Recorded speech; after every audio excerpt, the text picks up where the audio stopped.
येज़ेवेन के प्राचीन Phoenix domain में आने से पहले उसके खिलाफ पहले से ही येज़ेवेन द्वारा साजिश रची गई थी।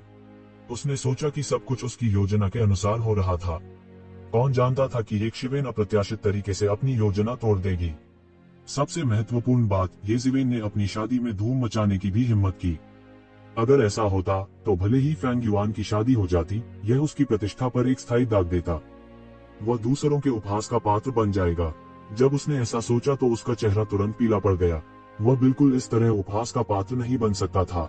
अगर ऐसा हुआ तो वह पागल हो जाएगा। और यह सब येज़ेवेन द्वारा किया गया था। येज़ेवेन का सिर काटकर ही वह अपनी प्रतिष्ठा को थोड़ा सा बचा सकता था। इस बार चौंकाने वाली टक्कर ने भयानक सदमे की लहर ला दी। इसने तुरंत पूरे आकाश को भेद दिया। अनगिनत बादल तुरंत फट गए। चूंकि उसका पहला हमला काम नहीं आया, फेंग युआन ने तुरंत फिर से हमला किया। उसने येज़ेवेन की ओर एक और मुक्का मारा। फीनिक्स के पंख उड़ रहे हैं। मरना, मरना। आप जैसे किसी व्यक्ति के लिए यह सबसे अच्छा है कि वह फिर कभी सामने न आए। क्यों, क्यों? सैकड़ों वर्षों से मेरी खोज किसी ऐसे व्यक्ति को नहीं पकड़ सकती जो सैकड़ों वर्षों से प्रकट नहीं हुआ हो। उसे अभी भी याद था कि यह बर्फीला मौसम था। उसने पहली बार बर्फ जैसी पवित्र लड़की देखी थी। उस समय वह पारलौकिक क्षेत्र में भी नहीं थी। उसकी तुलना में जो प्राचीन फीनिक्स डोमेन का गौरव था, वे एक ही दुनिया में नहीं थे। उनके लिए ऐसा व्यक्ति केवल एक चीटी था। अपनी पिछली दुनिया में उन्होंने लोगों को वर्गीकृत करने के इस सरल और सीधे तरीके का हमेशा पालन किया था। चीटी, चीटी नहीं। उन्हें विश्वास था कि भविष्य में वह निश्चित रूप से अपना दांव साबित करने वाले होंगे। उनके कबीले के कई लोगों को उनसे बहुत उम्मीदें थीं। उन्होंने उसे फीनिक्स कबीले को पुनर्जीवित करने की भारी जिम्मेदारी सौंपी। समय के साथ उन्होंने यह भी महसूस किया कि यह स्वर्ग की नियति थी। स्वर्ग ने उसे फीनिक्स कबीले में पुनर्जन्म लेने की अनुमति दी और वह चाहता था कि वह पृथ्वी को तोड़ देने वाला कुछ करे। इसलिए अतीत में अपने साधारण जीवन में उन्होंने केवल लोगों को बहुत ही सरल तरीके से वर्गीकृत किया। उसकी दृष्टि में उसके कुल के लोग भी एक ही थे। हालांकि उस दिन उसकी उपस्थिति ने उसके दिल में दुनिया को पूरी तरह से बदल दिया था। यह पता चला कि इस दुनिया में केवल चींटियां और गैर चींटियां ही नहीं थीं। नारी नाम का भी एक जीव था। ऐसा प्राणी चमत्कारिक ढंग से उसका ध्यान आकर्षित कर सकता है। वह जानता था कि उसे बर्फ में खड़ी महिला से प्यार हो गया था। बाद में उन्हें पता चला कि उस महिला का नाम हुआ मैंधान था। वह मानव जाति से आई थी, लेकिन उसके पास स्वर्गीय फीनिक्स कबीले की मिली जुली वंशावली थी। यह पहचान उजागर होने के बाद से प्राचीन फीनिक्स क्षेत्र के ऊपरी क्षेत्रों के ध्यान का लक्ष्य बन गई थी। ऐसा इसलिए था क्योंकि स्काई फीनिक्स कबीला फीनिक्स कबीले के भीतर एक बिल्कुल महान और रहस्यमय शाखा थी। हालांकि वे सभी बहुत समय पहले युद्ध में मारे गए थे, इसलिए यह रक्त रेखा पूरी तरह से अलग हो गई थी। हालांकि किसी को उम्मीद नहीं थी कि वे इस वंश के वंशज को यहाँ देख पाएंगे। भले ही यह मानव कबीले के भीतर केवल एक विशेष रक्त रेखा थी, फिर भी यह प्राचीन फीनिक्स क्षेत्र के लिए एक अत्यंत कीमती मामला था। जिस तरह ड्रैगन कबीले में कई जागीरदार और उप ड्रैगन प्रजातियां थीं, उसी तरह फीनिक्स कबीले में भी कई उप प्रजातियां थीं। ये उप प्रजातियां बार बार खेती के माध्यम से अपनी रक्त रेखा को शुद्ध कर सकती हैं। अंत में वे निर्वाण पूल में प्रवेश करेंगे और शुद्ध रक्त वाले फीनिक्स बनने के लिए निर्वाण से गुजरेंगे। ऐसा व्यक्ति प्राचीन फीनिक्स डोमेन के इतिहास में अनसुना नहीं था। इसलिए हुआ मैंधान के आगमन से प्राचीन फीनिक्स डोमेन में थोड़ी सी भी हलचल नहीं हुई। विरोध का नामो निशान तक नहीं था। इसके विपरीत पूरे प्राचीन फीनिक्स डोमेन के संसाधनों का झुकाव हुआ मैंधान की दिशा की ओर था। यह भी कारण था कि वह कम समय में इतनी तेजी से उठने में सफल रही थी। उसने पुरानी पीढ़ी के आंकड़ों को भी पार कर लिया था। ऐसा इसलिए था क्योंकि फीनिक्स किंग उसके पीछे खड़ा था। उसे फीनिक्स किंग की गोद ली हुई बेटी के रूप में स्वीकार किया गया था। यह सोचा गया था कि ऐसा रिश्ता लंबे समय तक बना रह सकता है। हालांकि कबीले के बुजुर्ग असंतुष्ट होने लगे थे। वे स्वर्गीय सार्वभौम राजा के वंश को फैलाना चाहते थे। हालांकि उनके लिए समय से पहले मरना आसान होगा अगर केवल हुआ मैंधान होता। और इसी समय उसे पहली बार पता चला कि इस स्त्री के हृदय में किसी दूसरे पुरुष की छाया है जिसे उसने देवी माना था। जब से उसे इस बात का पता चला वह ईर्ष्या से पागल हो गया था। यह पहली बार था कि वह समझ गया था कि ईर्ष्या किस प्रकार की भावना होती है। वह स्वर्ग की शान हुआ करते थे। उसके पैदा होने के बाद से ही लोग उसके पास मौजूद हर चीज से ईर्ष्या करते थे। हालांकि यह पहली बार था जब उसे किसी और से जलन होने लगी थी। वह उस व्यक्ति से ईर्ष्या करता था जिससे वह पहले कभी नहीं मिला था। उसे येज़ेवेन नाम के उस आदमी से जलन हो रही थी। इस मामले ने न केवल उनके दिल में तूफान खड़ा कर दिया, प्राचीन फीनिक्स डोमेन में भी ऐसा ही था। उन जिद्दी बुजुर्गों ने उम्मीद नहीं की थी कि हुआ मैंधान के पास पहले से ही एक स्वीट हार्ट है। इसके अलावा वह एक इंसान निकला था। बाद में उन्होंने लोगों को भगाने के लिए ट्रू मार्शल डोमेन में भेजने का एक तरीका भी सोचा था। हालांकि कौन जानता था कि उस समय ये ज़मीन ट्रू मार्शल डोमेन में नहीं होगी, इसलिए उन्होंने हार मान ली थी। कौन जानता था कि यह नाम बाद में उनके कानों तक फैलेगा। ये ज़मीन ट्रू मार्शल डोमेन से गायब हो गई थी। हालांकि वह प्राचीन बेरेंस महाद्वीप में एक घरेलू नाम बन गया था। वह युवा पीढ़ी के शीर्षस्थ व्यक्ति थे। यह भी मौलिक कारण था कि प्राचीन फीनिक्स डोमेन के दूतों ने बार बार ये ज़मीन के साथ परेशानी की तलाश की थी। उसने पृष्ठभूमि में आग में ईंधन डाला था। हालांकि कौन जानता था कि यह आदमी एक अमर तिलचिट्टे की तरह था। वह बार बार बच गया था। वह सैकड़ों वर्षों के लिए गायब हो गया था। बस जब सभी ने सोचा कि वह मर गया है और वह चुपके से खुश हो गया, तो वह लौट आया। इसके अलावा वह राजा ताइकान को वापस लाया था, जो एक बहुत बड़ा समर्थक था। यहाँ तक कि प्राचीन फीनिक्स क्षेत्र के लोग भी राजा ताइकान को अच्छी तरह से समझते थे। वह एक ऐसा व्यक्ति था जिसने देवताओं के खिलाफ लड़ने का साहस किया। वह कोई ऐसा व्यक्ति नहीं था जिसे वे अपमानित कर सकें।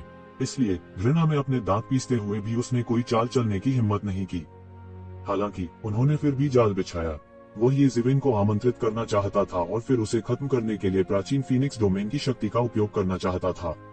कौन जानता था कि उसने अंत में गलत गणना की थी। ये शिवेन उसके जाल में नहीं फंसी। अंत में उसने आखिरी जाल भी बिछाया। यह स्वर्गीय फीनिक्स मैडन के दामाद के लिए मार्शल आर्ट प्रतियोगिता थी।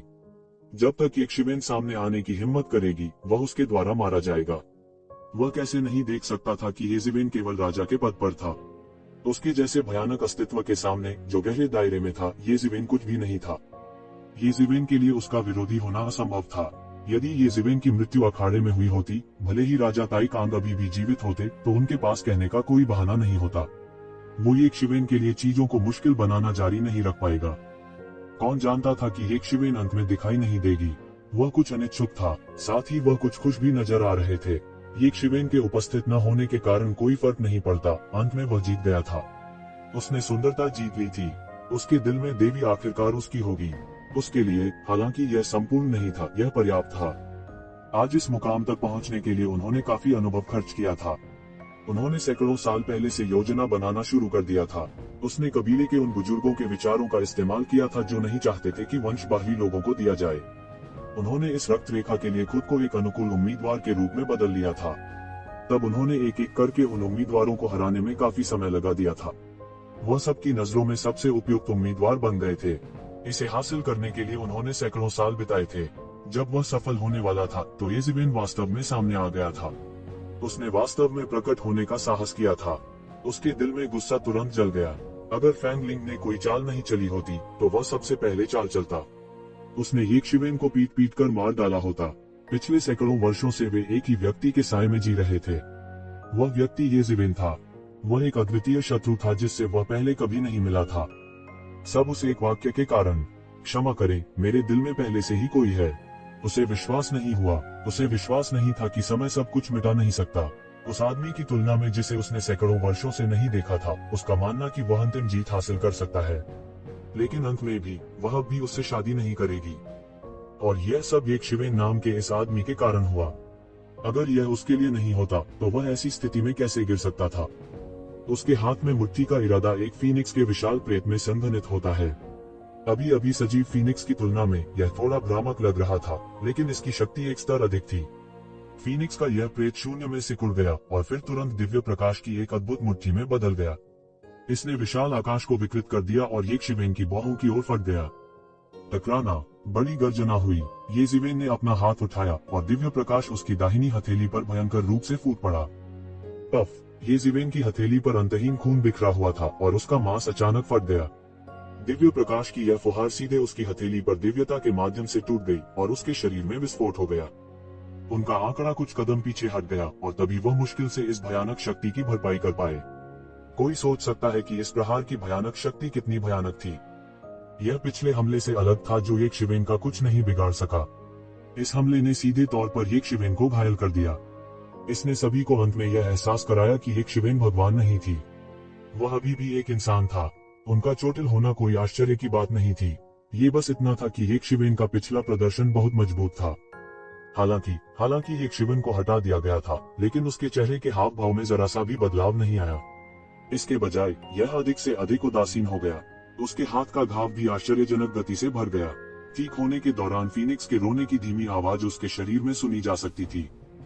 भाड़ में जाओ, तुम अभी तक मरे क्यों नहीं? फेंग युआन ने दहाड़ना जारी रखा, जब तक तुम मर नहीं जाते, मेंग हान हार नहीं मानेगा। इसलिए तुम केवल मर सकते हो। फेंग युआन एक घायल जानवर की तरह धीमी आवाज में गुर्राता रहा, जिसके क्षेत्र पर आक्रमण किया गया था। उसकी आंखें खून से लाल थीं और उसने एक शिवेन को देखा और उसके लिए एक शक्तिशाली अवसर बंद कर दिया गया था। उसका मुट्ठी का दबाव अतुलनीय रूप से भयानक था, जैसे कि वह पूरी तरह से शून्य को कुचल सकता था। आप चाहते हैं कि मैं मर जाऊं?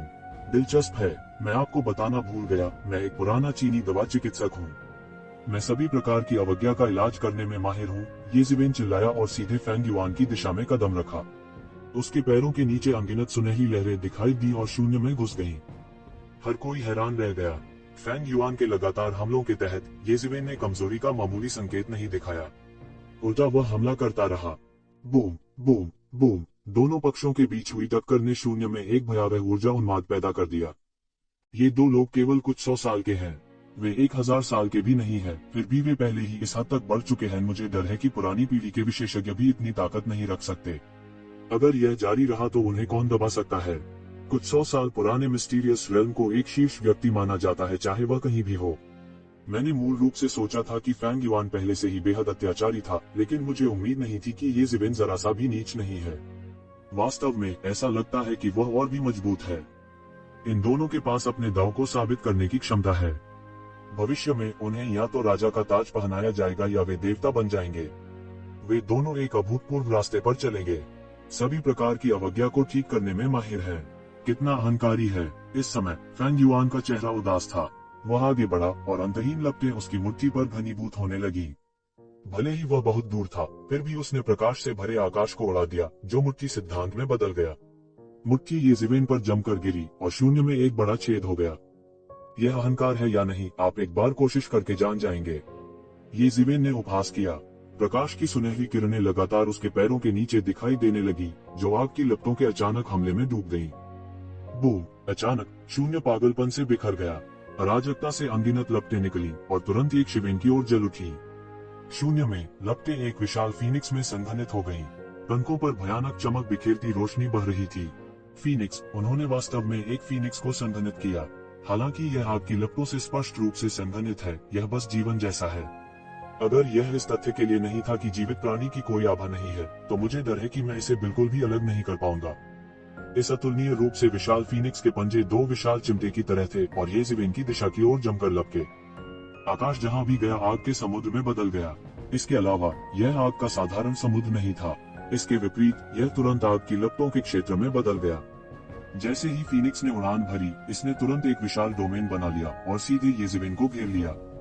वह ये जिवेन को अपने अधिकार क्षेत्र में लाना चाहता था और फिर उसे सीधे मार देना चाहता था।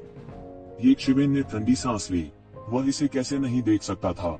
उसके लिए यह सब कुछ नहीं था। उसने एक कदम आगे बढ़ाया, अपनी 5 उंगलियों को मुट्ठी में जकड़ लिया और अंतहीन मुट्ठी का इरादा उसकी मुट्ठी पर घनीभूत हो गया। शक्तिशाली दबाव एक पल में संघनित हो गया और अचानक एक विशाल ब्रह्मांड बन गया।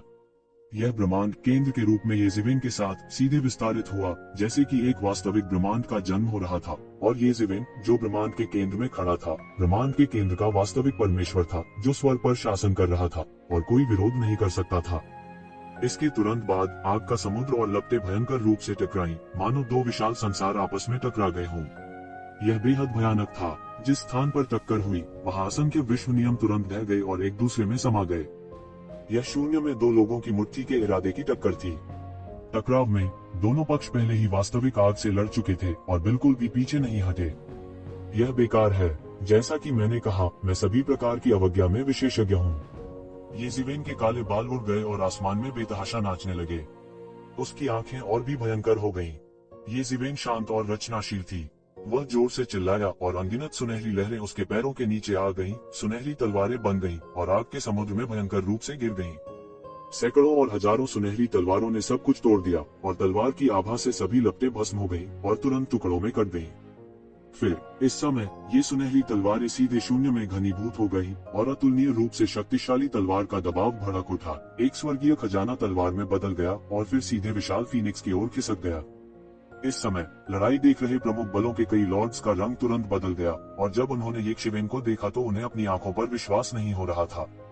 यहाँ तक जुबान साम्राज्य के स्वामी भी इस तरह के हमले को रोकने में सक्षम नहीं होंगे, लेकिन येशिवेन लापरवाही से इस तरह के हमले को शुरू करने में सक्षम थी।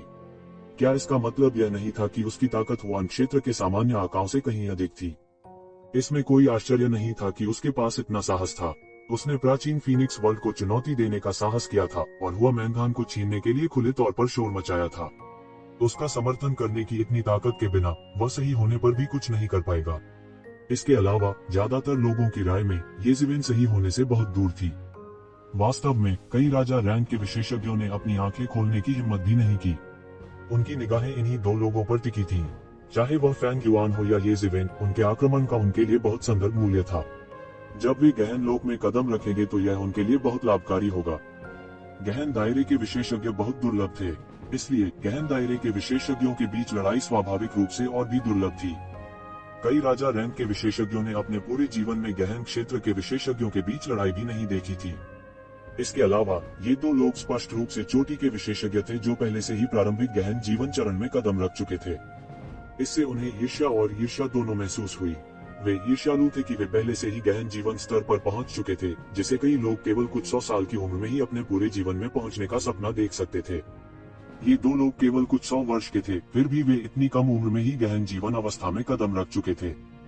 दूसरी ओर वे पहले से ही हजारों वर्षों से जीवित थे, फिर भी वे गहन जीवन अवस्था में कदम रखने में असमर्थ थे। इसका अर्थ यह भी था कि भविष्य में गहन जीवन अवस्था में कदम रखना उनके लिए अत्यंत कठिन होगा। यह बात सब अपने मन में जानते थे, इसलिए उन्हें हर संभव अवसर को पकड़ना था और ऊर्जा को अवशोषित करने की पूरी कोशिश करनी थी। वे मूर्ख नहीं थे, ये हजारों साल व्यर्थ नहीं गए थे।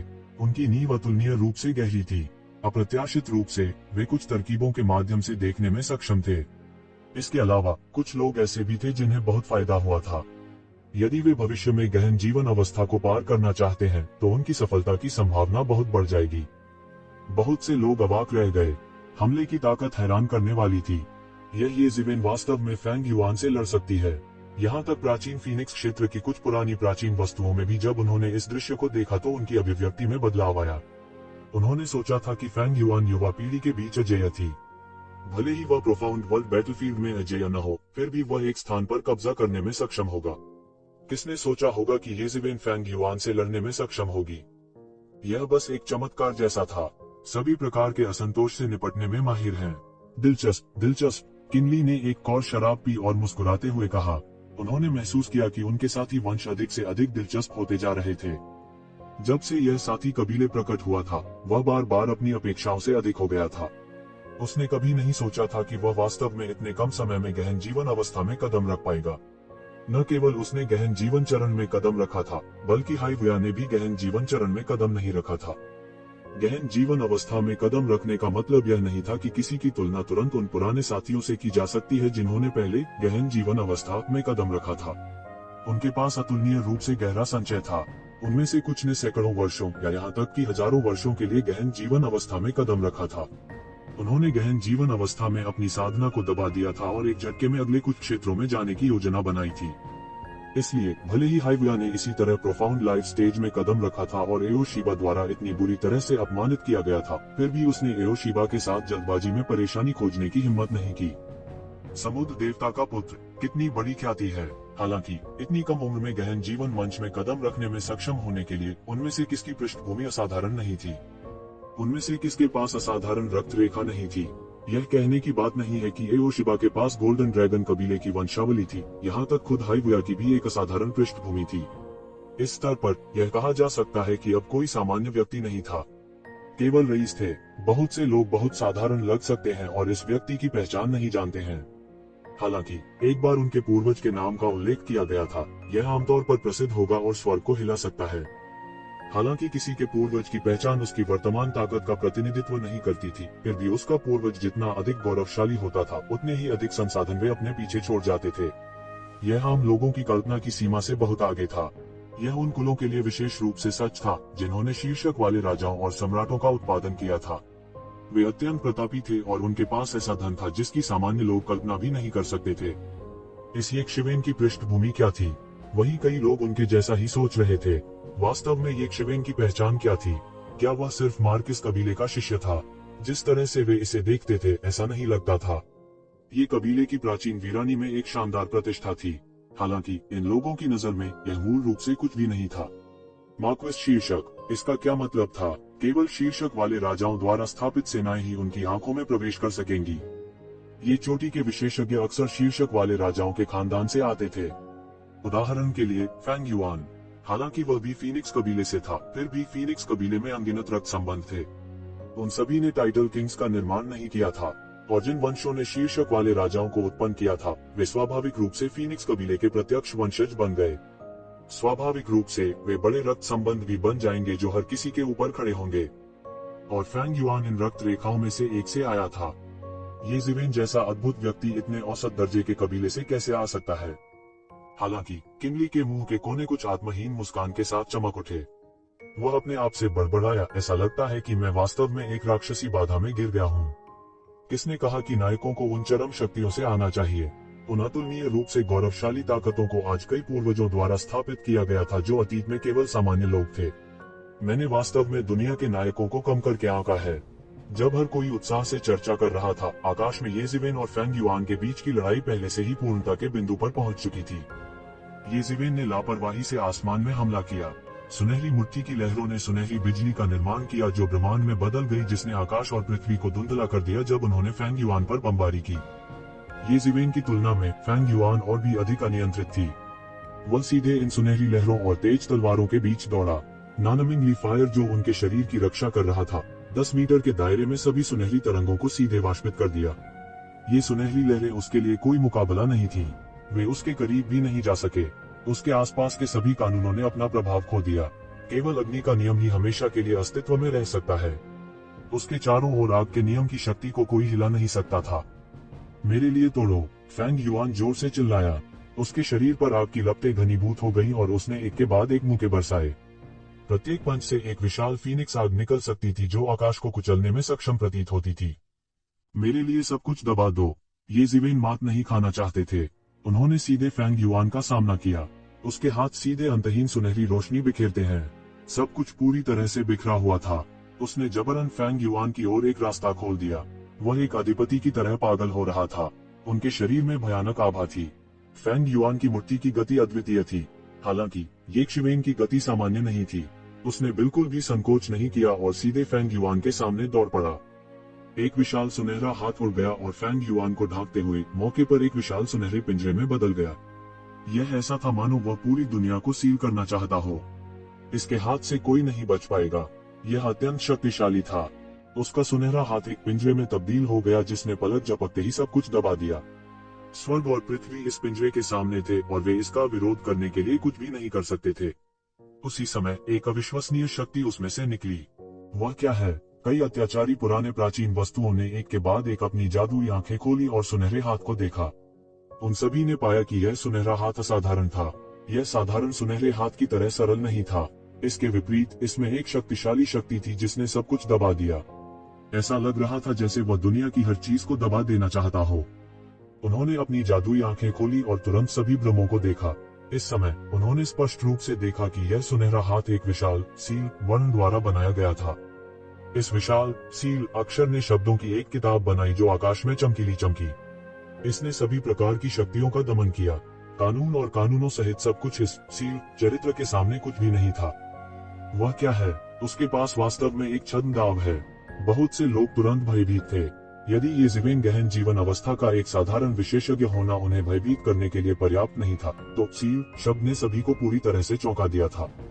यह कैसे संभव है? यहाँ तक कई पुरानी प्राचीन वस्तुएं और पुराने वरिष्ठ जिन्हें मैं जानता हूँ, उनके पास यह छद्मदाव रूम नहीं है। उसके जैसे जूनियर के पास यह कैसे हो सकता है? वह प्राचीन वीरानी से आया था। प्राचीन वीरानी कई साल पहले दानव क्षेत्र हुआ करती थी। क्या आप सभी भूल गए हैं कि प्राचीन वीरानी समय की अवधि के लिए अत्यंत गौरवशाली हुआ करती थी? यह दानव जाति का मुख्यालय था। कौन जानता है कि स्वर्ग को हिला देने वाले कितने पात्र वहां से आए हैं? हमें कम मत समझो, कमीने। इस समय प्राचीन शून्यपन में हर कोई भीड़ के हैरान करने वाले भावों को देखकर गर्व और हर्षित महसूस कर रहा था। दानव क्षेत्र की महिमा कुछ ऐसी थी जो सुदूर अतीत में घटित हुई थी। यह कुछ ऐसा भी था जो पौराणिक युग से पहले हुआ था। स्वाभाविक रूप से उस युग की घटनाओं का वर्तमान के लोगों पर कोई प्रभाव नहीं पड़ा। फिर भी दानव क्षेत्र एक बार गौरवशाली रहा था। शायद उस जमाने के पात्र एक के बाद एक मर चुके थे। हालांकि उन पात्रों ने जो विरासत छोड़ी थी उसकी अभी भी पूरी तरह से खुदाई नहीं की गई थी। इस समय वे अंत में गर्व से कह सकते थे, तुम देश के बेवकूफों, क्या तुमने वास्तव में एक टाइकून देखा है? कई दुनियाओं में छद्म दाव रन बेहद दुर्लभ थे। हालांकि प्राचीन वीरानी की ताकतों के लिए जिनके पास कुछ छद्म दाव नहीं थे, उनकी सेना में छद्म दाव भी मौजूद थे। हालांकि उनमें से बहुत से नहीं थे। छद्म दाव रन क्या थे? वे उन पात्रों द्वारा उपयोग किए गए पात्र थे जिन्होंने वास्तव में दाव की पुष्टि की थी। उनके पात्र सामान्य पात्र नहीं थे, बल्कि वे नियमों, कानूनों और पात्रों की समझ के केंद्रित अवतार थे। हालांकि छद्म दाव रन की तरह अतिशयोक्तिपूर्ण नहीं थे, क्योंकि उन्हें छद्म दाव रन कहा जाता था। स्वाभाविक रूप से उनके पास दाव रन की कुछ सर्वोच्च शक्ति थी। साधारण लोग उन्हें समझ नहीं पाते थे। अगर कोई छद्म दाव रून प्राप्त कर सकता है, भले ही वे केवल एक शब्द को समझ सके, तो वे ऊपर उठने और दुनिया को हिला देने वाले विशेषज्ञ बनने में सक्षम होंगे। जो लोग छद्म दाव रन को पीछे छोड़ सकते थे, वे सभी अतीत में प्रसिद्ध पात्र थे। स्वाभाविक रूप से यदि कोई छद्म दाव रून्स को समझ सकता है तो एक अद्वितीय बिजलीघर बनना मुश्किल नहीं होगा। इसे स्पष्ट रूप से कहने के लिए दाव रून्स उन पात्रों द्वारा उपयोग किए गए थे जिन्होंने दाव को अपने दाव को रिकॉर्ड करने की पुष्टि की थी। वे देखने के लिए नहीं थे, बल्कि अपने दिल से अनुभव करने के लिए थे। प्रमुख बलों में केवल छद्म दाव की संख्या से कोई भी देख सकता है कि अतीत में दानव क्षेत्र कितना शानदार था। शायद इतने सारे लोग थे जिन्होंने दाव की पुष्टि की थी कि अन्य दुनिया भी पकड़ में नहीं आ सकती थी। वहां तक सोचते हुए बहुत से लोगों की आंखों में लालच के भाव भी थे।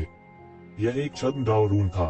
यदि वे इसे प्राप्त कर सकें और इसे समझ सकें, तो वे कम से कम एक अद्वितीय आकृति बन जाएंगे, एक ऐसी आकृति जो आकाश और पृथ्वी को हिला सकती है। तू जिवेन ने अपने शरीर के भीतर यिन यांग जीवन और मृत्यु आरेख को दबाने के लिए इस सील चरित्र का उपयोग किया था। न केवल यिन यांग जीवन और मृत्यु आरेख, बल्कि उसके शरीर के भीतर दानव बीज भी। यह भी इस मोहर चरित्र से दबा जा रहा था। उस समय ये जिवेन के शरीर में ये दो भाव थे, इसलिए यह कहा जा सकता है कि उसके पास अपनी युद्ध शक्ति का आधा भी नहीं था। अब न केवल दानव का बीज टूट गया था, बल्कि यह उसका पोषण भी बन गया था, जिससे उसे दिव्य क्षेत्र से सीधे राजा के दायरे में प्रवेश करने में मदद मिली। निर्वाण पूल में लड़ाई के बाद उसके शरीर में यिन यांग जीवन और मृत्यु आरेख पूरी तरह से सिद्ध हो चुका था, इसलिए इसे दबाने की कोई आवश्यकता नहीं थी। उसकी युद्ध शक्ति भी पुनर्तः मुक्त हो चुकी थी। यही वजह थी कि उनमें इतना आत्मविश्वास था। उन्होंने लंबे समय से पूर्ण पैमाने पर लड़ाई की कोशिश नहीं की थी। दानव बीज और यिन यांग जीवन और मृत्यु आरेख के अस्तित्व के कारण वह लगभग केवल अपनी टांगों के बीच अपनी पूंछ से ही लड़ सकता था। यह इस समय के विपरीत था जहां वह अपने दिल की सामग्री से लड़ सकता था।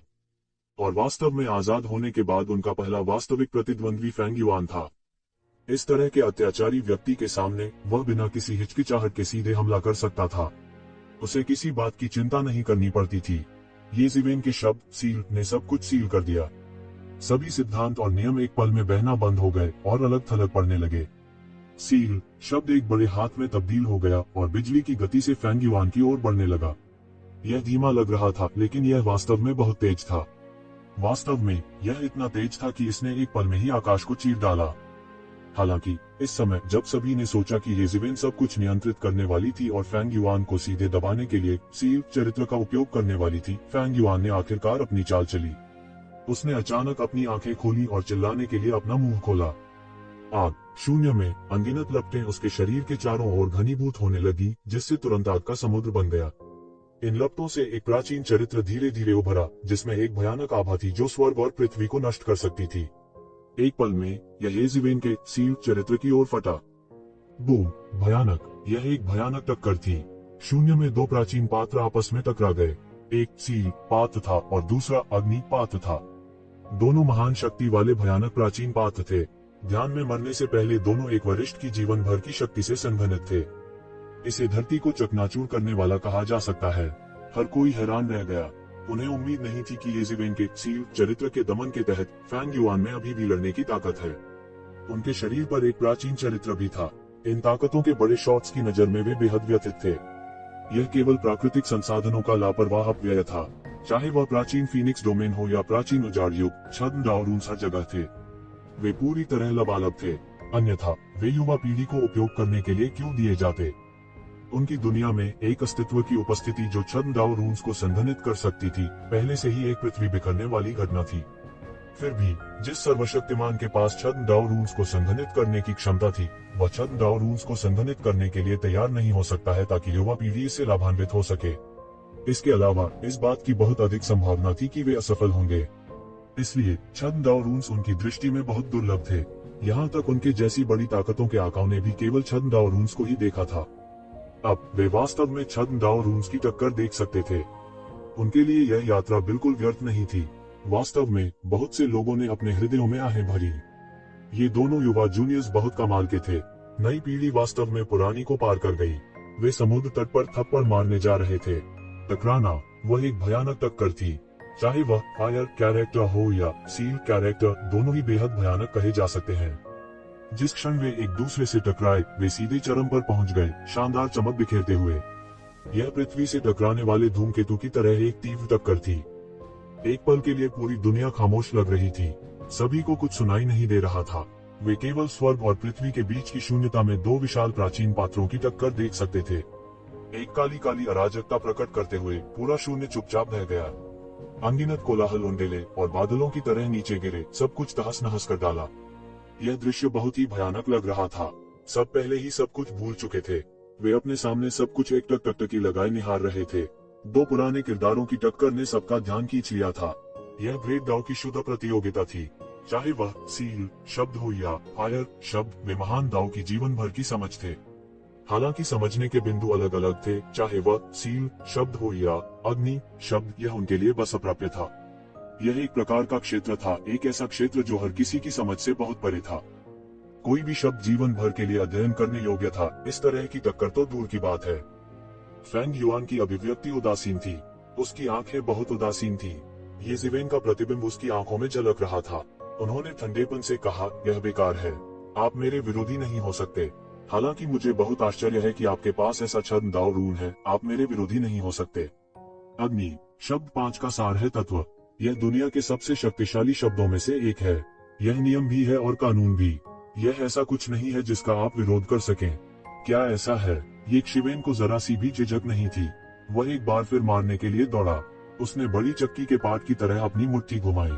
उसकी एक एक मुट्ठी 1000 कट्टियों से अधिक भारी थी। यह बहुत भयानक था। यह ऐसा था जैसे ब्रह्मांड के तारे सीधे जमीन पर गिर गए हों। भले ही यह अग्नि शब्द है, तो क्या आप नहीं समझते हैं?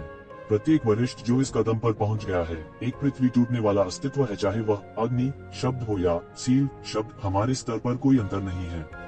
क्या आपको लगता है कि अग्नि शब्द पर आपकी महारत मुझसे आगे निकल सकती है? ये जिवेन ने तिरस्कार पूर्वक उपहास किया। Boom boom boom. शून्य में दो प्राचीन शब्दों के टकराने से सभी के होश उड़ गए। वे ठंडी हवा में सांस लिए बिना नहीं रह सके। बहुत से लोग जिनकी नीयत खराब थी, वे मदद नहीं कर सकते थे, लेकिन इस समय कुछ संदेह है। इस स्तर की टक्कर में भले ही वे इन प्राचीन शब्दों पर हमला करना चाहें, वे प्राचीन शब्दों के हमले का सामना नहीं कर पाएंगे। उनका पूरी तरह से सफाया कर दिया जाएगा। फेंग युआन के शब्द आग को पृथ्वी को चकनाचूर करने वाली विनाशकारी शक्ति कहा जा सकता है। शब्द अग्नि मूल रूप से विनाश का प्रतिनिधित्व करता था। सब कुछ नष्ट करके ही कोई पुनर्जन्म ले सकता है। अग्नि शब्द विनाश के अर्थ का प्रतिनिधित्व करता है। इसके विपरीत ये जिवेन का शब्द सील इस विनाशकारी शक्ति पर मुहर लगाने के लिए था। सील शब्द से दुनिया की कोई भी चीज नहीं बच सकती। किसी के लिए या किसी भी बल के लिए सील शब्द के प्रभाव में परेशानी पैदा करना बेकार होगा। इसके विपरीत यह एक हास्यास्पद मजाक होगा।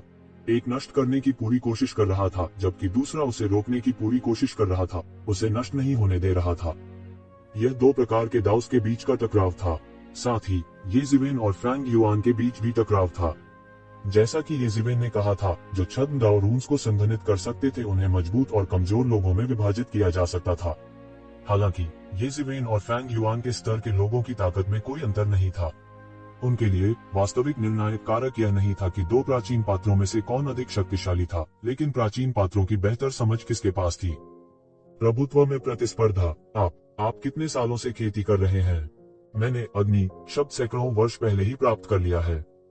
मैं दिन रात इसका अध्ययन कर रहा हूँ। क्या आपको लगता है कि आपकी तुलना मुझसे की जा सकती है?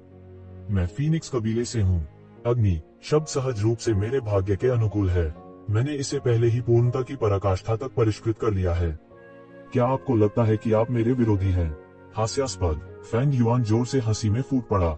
उसकी अभिव्यक्ति बर्फ जैसी ठंडी थी और उसका स्वर कठोर था। वह बस येज़ेबेल को मारना चाहता था। वह उसे कोई रास्ता नहीं देना चाहता था। क्या ऐसा लगता है कि येज़ेबेल खतरे में है? मैंने मूल रूप से सोचा था कि वह सील शब्द का उपयोग करके इस युद्ध के परिणाम का निर्धारण करने में सक्षम होंगे। किसने सोचा होगा कि फैंग युआन का भी एक प्राचीन चरित्र है। इसके अलावा इसमें उसकी महारत ये शिवेन से भी अधिक गहरी प्रतीत होती है। ये युवा लोग वास्तव में अत्याचारी और भयानक हैं। मुझे डर है कि कोई भी वास्तव में आखिरी क्षण तक यह नहीं जान सकता है कि उनकी निचली रेखा कहाँ है। हाँ, यह वास्तव में अत्याचारी और भयानक है। येज़ेबेल भी बहुत अत्याचारी है और उसे स्वर्ग का गौरव विशेषज्ञ माना जा सकता है। हालांकि उसका सामना फैंग युआन से हुआ, जो उससे भी अधिक अत्याचारी है। हालांकि मुझे नहीं पता कि येज़ेबेल किस तरह की आकस्मिक मुलाकात हुई। उनकी साधना आयु में अंतर अभी भी स्पष्ट है। मुझे डर है कि वो फैंग युआन के विरोधी नहीं होंगे। हर कोई एक बार फिर येज़ेबेल के बारे में निराशावादी था।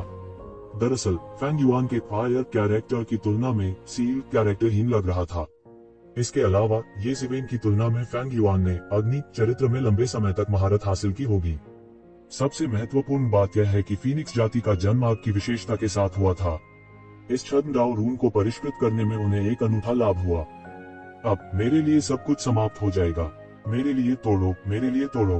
फैंग युआन दहाड़ा। उसकी तेज गर्जना ने अग्नि चरित्र को भगा दिया और सील चरित्र की ओर एक पृथ्वी बिखरने वाला हमला किया।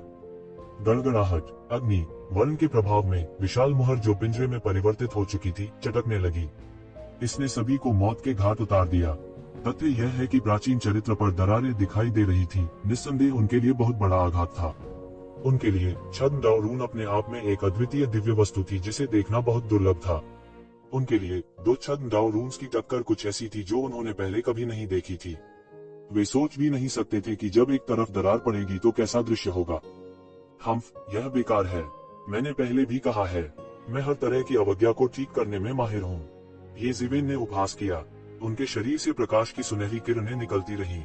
प्रकाश की सुनहरी किरणों की पुनः पूर्ति के तहत सील चरित्र पर दिखाई देने वाली दरारों को थोड़ा थोड़ा करके ठीक किया गया। तो क्या हुआ अगर आपने लंबे समय तक साधना की है? आप कैसे जानते हैं कि मेरी समझ आपकी समझ जितनी गहरी नहीं है, सिर्फ इसलिए कि मैंने थोड़े समय के लिए साधना की है? क्या मजाक! इतने कम समय में मैं गहन जीवन क्षेत्र में प्रवेश करने में सक्षम हो गया। मुझे मत बताओ तुम अभी भी नहीं समझते। समय मेरे लिए एक क्षणभंगुर बादल की तरह है। इसे बहुत गंभीरता से मत लो। उद्धरण चिन्ह। येज़ेबेल ने अपने स्टील के दांतों को बुरी तरह से जकड़ लिया और उसके शरीर पर आभा लगातार छलकने लगी।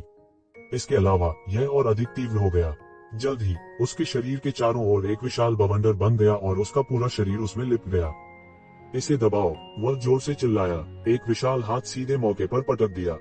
गड़गड़ाहट। एक बड़ी गड़गड़ाहट की आवाज सुनाई दी। विशाल हाथ सीधे सील चरित्र पर पटक दिया। ऐसा लगता है कि सील चरित्र को एक मजबूत पूरक मिला है। क्षण भर में उसमें से एक शक्तिशाली प्रकाश फूट पड़ा और उसने अग्नि वर्ण के आक्रमण को बलपूर्वक दबा दिया।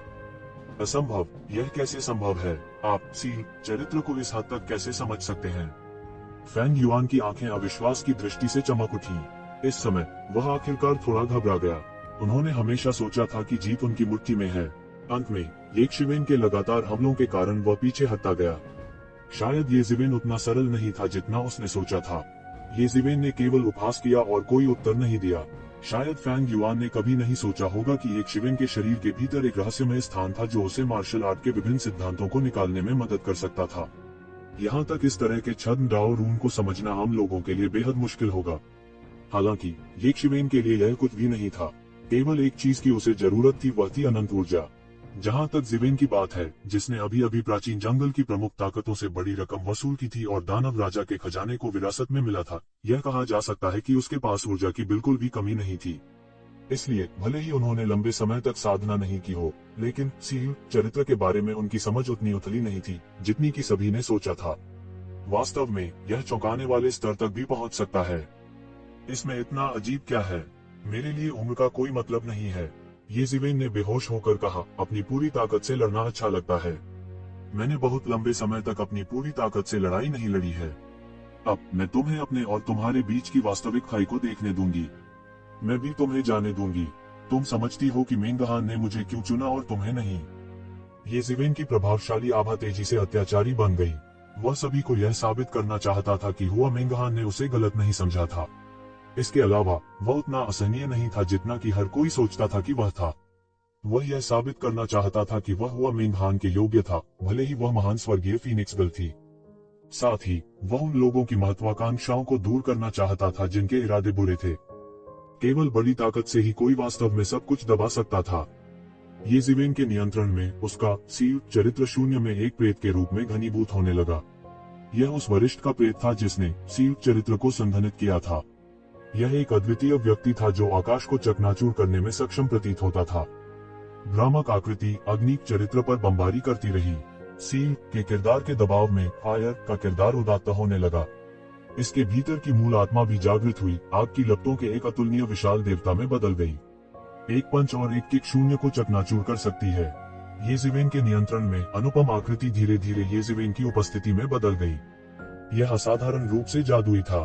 वह अपनी विशाल मुट्ठियों को घुमाता रहा जो फैंग युआन पर बमबारी करने वाले छोटे पहाड़ों की तरह थीं। टकराना, टकराना, टकराना।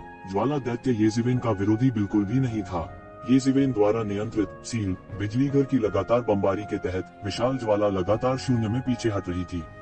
इसने प्रतिद्वंद्वी को तैयार होने का कोई समय नहीं दिया। यह एक भूस्खलन की तरह तुरंत हार गया था। पल भर में ही सीधे हजारों मीटर तक दब गया था। इस नजारे को देखकर हर कोई सन रह गया। अंत में सील चरित्र मास्टर ने लगातार बमबारी में दोष पाया। उसकी मुट्ठी ने प्रकाश की अंतहीन किरणों को उड़ा दिया और ज्वाला विशाल की छाती में जमकर विस्फोट किया। दरार, दरार, दरार। सभी को केवल तेज कर्कश आवाज सुनाई दी। फिर उन्होंने देखा कि सभी की आंखों के सामने ज्वाला दानव पूरी तरह से ढह गया था। यह ऐसा था जैसे उनके सामने एक छोटा सा पहाड़ ढह गया हो। सील चरित्र मास्टर ने ज्वाला विशाल को पराजित करने के बाद रुका नहीं और तुरंत वज्र की शक्ति से फैंग युआन को पकड़ लिया। येज़ेबेल की गति अत्यंत तेज थी। उन्होंने बिना किसी हिचकिचाहट के सीधे फैंग युआन पर हमला किया। रुकना। इस समय शून्य से एक अत्याचारी आभा निकली और येज़ेबेल का सील बिजलीघर मौके पर ही चकनाचूर हो गया। येज़ेबेल ने अपनी आंखें सिकोड़ ली। शून्य को देखते ही उसकी आंखों में एक ठंडी रोशनी टिमटिमा उठी। उसके शरीर के अंदर ये न्याम जीवन और मृत्यु आरेख लगातार घूमने लगा। यह जीवन और मृत्यु की शक्ति को बुझा रहा था। इस समय आकाश से एक अत्याचारी आकृति उतरी। फीनिक्स किंग, यहाँ तक फीनिक्स किंग भी घबरा गया है। किसी ने तुरंत इस व्यक्ति को पहचान लिया। वह संपूर्ण प्राचीन फीनिक्स वर्ल्ड फीनिक्स किंग का राजा था। वह प्राचीन फीनिक्स वर्ल्ड का वास्तविक शासक था। येज़ेबेल ने उस पर अपनी नजरें जमाई और देखा कि वह एक जवान आदमी था। उसका रंग गोरा था और वह बेहद खूबसूरत था। उन्होंने शाही पोशाक पहन रखी थी। वह अतुलनीय रूप से राजसी लग रहा था। उनके हर कदम से एक महान ऐश्वर्य झलकता था। यह तथाकथित क्रोध न करे था। येज़ेबेल, बस। फीनिक्स किंग ने येज़ेबेल की तरफ देखा और कहा। ऐसा लग रहा था कि वो येज़ेबेल से अपरिचित नहीं था। वास्तव में वो येज़ेबेल का नाम भी ले सकता था। वह पहले ही हार चुका है। क्या आप अभी भी एक दृश्य बनाना चाहते हैं? फीनिक्स किंग, मैं कोई तमाशा नहीं बनाना चाहता। मैं जानता हूँ कि प्राचीन फीनिक्स वर्ल्ड की एक गहरी विरासत है। मैंने यह भी सुना है कि तुमने यहाँ मेंग हान का ध्यान रखा है। हालांकि मेंग हान को इस लड़के से शादी करने के लिए मजबूर किया गया। कृपया मुझे माफ करें, मैं इसे जाने नहीं दे सकता। मैं आज उसे लेने यहाँ आया हूँ। यदि आप चाहते हैं कि मैं हार मान लूं, तो आपको मेरे शव पर कदम रखना होगा। येज़ेबेल ने न तो दबंगई से और न ही दबंग तरीके से उत्तर दिया। फीनिक्स किंग जैसे चरित्र के सामने भी उसकी अभिव्यक्ति नहीं बदली। वह महसूस कर सकता था कि फीनिक्स किंग की ताकत अथाह थी। हालांकि ऐसा नहीं था अगर उसके पास ट्रम्प कार्ड नहीं होता, इसलिए वह अभी भी संघर्ष कर सकता था। संक्षेप में, वह हुआ मेंग हान को किसी और से शादी करने के लिए मजबूर होते हुए बिल्कुल नहीं देख सकता था। तुम सच में जिद्दी हो? फीनिक्स किंग ने आह भरी और कहा। उसका स्वर अब ठंडा नहीं था, हालांकि उसमें कुछ मजबूरी थी। आज की बात खत्म। एक दृश्य मत बनाओ। मेंग हान पहले ही भाग चुका है। यदि आप दृश्य बनाना जारी रखते हैं तो भी आपको कोई परिणाम नहीं मिलेगा। क्या? येज़ेबेल ने अभी तक फीनिक्स किंग के शब्दों पर कोई प्रतिक्रिया नहीं दी थी, लेकिन नीचे के लोग पहले से ही पूरी तरह से गड़बड़ थे। उसका क्या मतलब था कि हुआ मेंग हान पहले ही भाग चुका था? यह शादी मूल रूप से फैंग युआन और हुआ मेंग हान के लिए आयोजित की गई थी, लेकिन अब दूल्हे को इतनी बुरी हालत में पीटा गया था और दुल्हन बस भाग गई थी। क्या हो रहा था? ये कैसा मजाक था? सभी की पहली प्रतिक्रिया थी कि फीनिक्स किंग मजाक कर रहा था। फिर उनकी दूसरी प्रतिक्रिया यह थी कि फीनिक्स किंग उसे दूर भेजने के लिए येज़ेबेल को धोखा दे रहा था। हालांकि उन्हें जल्द ही पता चला कि फीनिक्स किंग का रंग बहुत गरिमा में था। ऐसा नहीं लग रहा था कि वह बिल्कुल मजाक कर रहा था। वे चौंके बिना नहीं रह सके। क्या ऐसा हो सकता है कि हुआ मैंगान वास्तव में बच निकला हो? अगर ऐसा होता तो यह मामला काफी गंभीर हो जाता। इसके अलावा ये शिवेन को जबरन शादी में जाने से कोई नहीं रोक पाया था। प्राचीन फीनिक्स वर्ल्ड की प्रतिष्ठा को पूरी तरह से नष्ट कर दिया गया माना जा सकता है। उनकी प्रतिष्ठा नहीं रह गई थी। शायद लोगों के लिए यह विश्वास करना बहुत कठिन होगा कि प्राचीन फीनिक्स विश्व भविष्य में अजेय था। इसके अलावा प्राचीन फीनिक्स वर्ल्ड के आंतरिक अंतर्विरोधों को भी उजागर किया गया था। निश्चित रूप से अफवाहें कह रही थी कि हुआ मैंगान फैंग युआन से शादी करने के लिए तैयार नहीं थी। यह सब सिर्फ एक राजनीतिक शो था। किसने सोचा होगा कि यह शो इस तरह निकलेगा? सभी ने फीनिक्स किंग को देखा। उन्हें नहीं पता था कि वह इस स्थिति से कैसे निपटेंगे।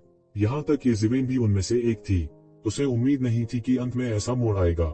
हुआ मैंगान अप्रत्याशित रूप से पहले ही निकल गया था। इससे वह हक्का बक्का रह गया था। वह निर्णय नहीं कर सका कि फीनिक्स किंग के शब्द सच थे या नहीं। हालांकि वह यह भी जानता था कि फीनिक्स किंग इस मामले में मजाक नहीं करेगा।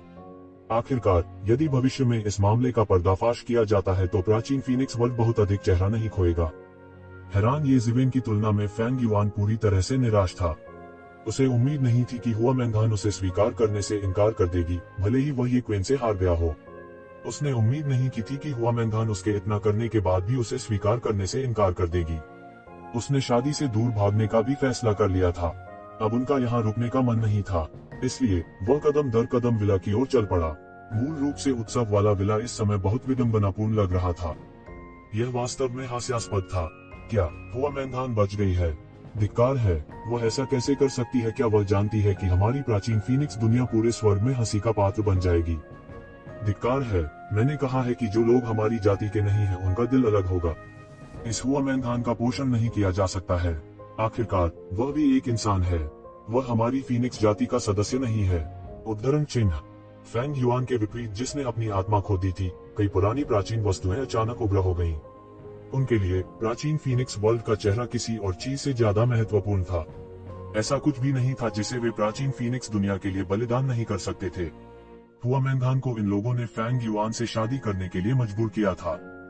हुआ मैंगान इस समय भाग निकला था और प्राचीन फीनिक्स वर्ल्ड अनिवार्य रूप से कुछ समय के लिए हंसी का पात्र बन जाएगा। यह कुछ ऐसा था जो वे बर्दाश्त नहीं कर सकते थे। तुम बड़े झूठे हो, जल्दी करो। सिस्टर हुआ भाग गई। तो जिवेन को इस समय उस छोटी लड़की का संदेश मिला।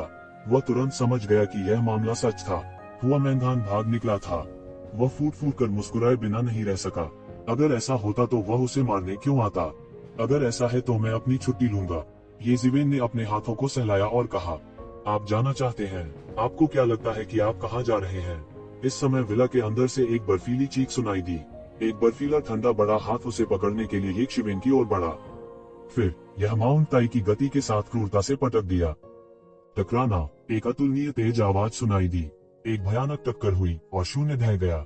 यह अत्यंत भयानक दृश्य था। यह है प्राचीन फीनिक्स वर्ल्ड की पुरानी प्राचीन वस्तुओं ने अपनी चाल चल दी है।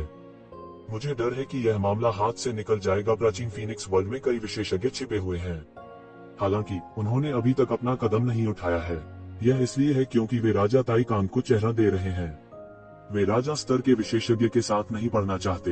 हालांकि ये जिवेन और हुआ मैंगान ने प्राचीन फीनिक्स वर्ल्ड को बहुत बदनाम किया है, इसलिए यह अजीब होगा अगर वे इसे सहन कर सकें। मुझे डर है कि ये जिवेन इस बार इस आपदा से बच नहीं पाएगी। सभी में अचानक हड़कंप मच गया और वे उत्साही चर्चा करने लगे। क्या ये जिवेन ठीक है? जल्दी देखो, जल्दी देखो। कोई अचानक चिल्लाया। फिर सभी ने जल्दी से आसमान की तरफ देखा। निश्चित रूप से सभी दिशाओं में धुआं और धूल फैल गई। ये जिवेन जो बीच में थी बिल्कुल भी घायल नहीं हुई थी। उसके सिर के ऊपर एक स्क्रॉल खुल गया और लगातार उसके सिर के ऊपर मंडराता रहा। जीवन और मृत्यु की शक्ति नीचे लटकी हुई थी, उसके भीतर उसकी रक्षा कर रही थी। हमले को अभी ही न्यांग जीवन और मृत्यु आरेख द्वारा अवरुद्ध कर दिया गया था। वह किस प्रकार का दिव्य उपकरण है? यह इतना शक्तिशाली कैसे हो सकता है? इसमें कुछ राक्षसी आभा भी है। क्या यह एक राक्षसी उपकरण हो सकता है? अचानक बहुत से लोग चौंक गए। हर कोई देख सकता था कि ये जिवेन हमले को रोकने और जीवित रहने के लिए इस दिव्य उपकरण पर निर्भर थी, अन्यथा वह ऐसा करने में सक्षम नहीं होता। प्राचीन बेरेंस महाद्वीप के केवल बड़े शॉट मोटे तौर पर कुछ सुराग देख सकते थे। जीवन और मृत्यु की वह शक्ति, क्या यह लिन यांग जीवन और मृत्यु आरेख हो सकता है? यह होना ही चाहिए। केवल प्रसिद्ध लिन यांग जीवन और मृत्यु आरेख में संभवतः ऐसी शक्ति हो सकती है। पौराणिक यिन यांग जीवन और मृत्यु आरेख एक दाव उपकरण है। भले ही ये जिवेन अपनी शक्ति का अधिक उपयोग न कर सके, उसकी शक्ति का एक छोटा सा हिस्सा भी उसके लिए अपनी रक्षा करने के लिए पर्याप्त होगा। न केवल सभी हैरान रह गए, बल्कि हमला करने वाला पुराना एंटीक भी दंग रह गया। फिर वह और भी उग्र हो गया। उनका फिगर सीधे निकल गया। वह सादे लबादे में एक लंबा बूढ़ा आदमी था। इस समय उसने पीले चेहरे के साथ ये शिवेन को देखा। तो आप हमारे प्राचीन फीनिक्स दायरे को अपनी आंखों में नहीं डालते हैं क्योंकि आपके पास ऐसा दिव्य उपकरण है। अभिमानी, निरंकुश और ढीठ पुराने प्राचीन की आवाज गुस्से से कांप गई। वह उत्तेजित हुए बिना नहीं रह सका क्योंकि वह फेंग युआन के वंश का पूर्वज था। यह सब उन्हीं के द्वारा सुनियोजित किया गया था। हालांकि अंत में ये शिवेन द्वारा इसे पूरी तरह से नष्ट कर दिया गया था। अब हुआ मैंगान भाग निकली थी। हालांकि प्राचीन फीनिक्स क्षेत्र की छवि खराब हो गई थी, लेकिन प्राचीन फीनिक्स क्षेत्र में उनके खानदान की प्रतिष्ठा भी गिर गई थी। उन्होंने इतनी मेहनत की थी, लेकिन यह सब किसी और के लिए था। वह कैसे क्रोधित नहीं हो सकता था। यह नीले रंग से बस एक बोर्ड था। मैं घमंडी, निरंकुश और ढीठ हूँ।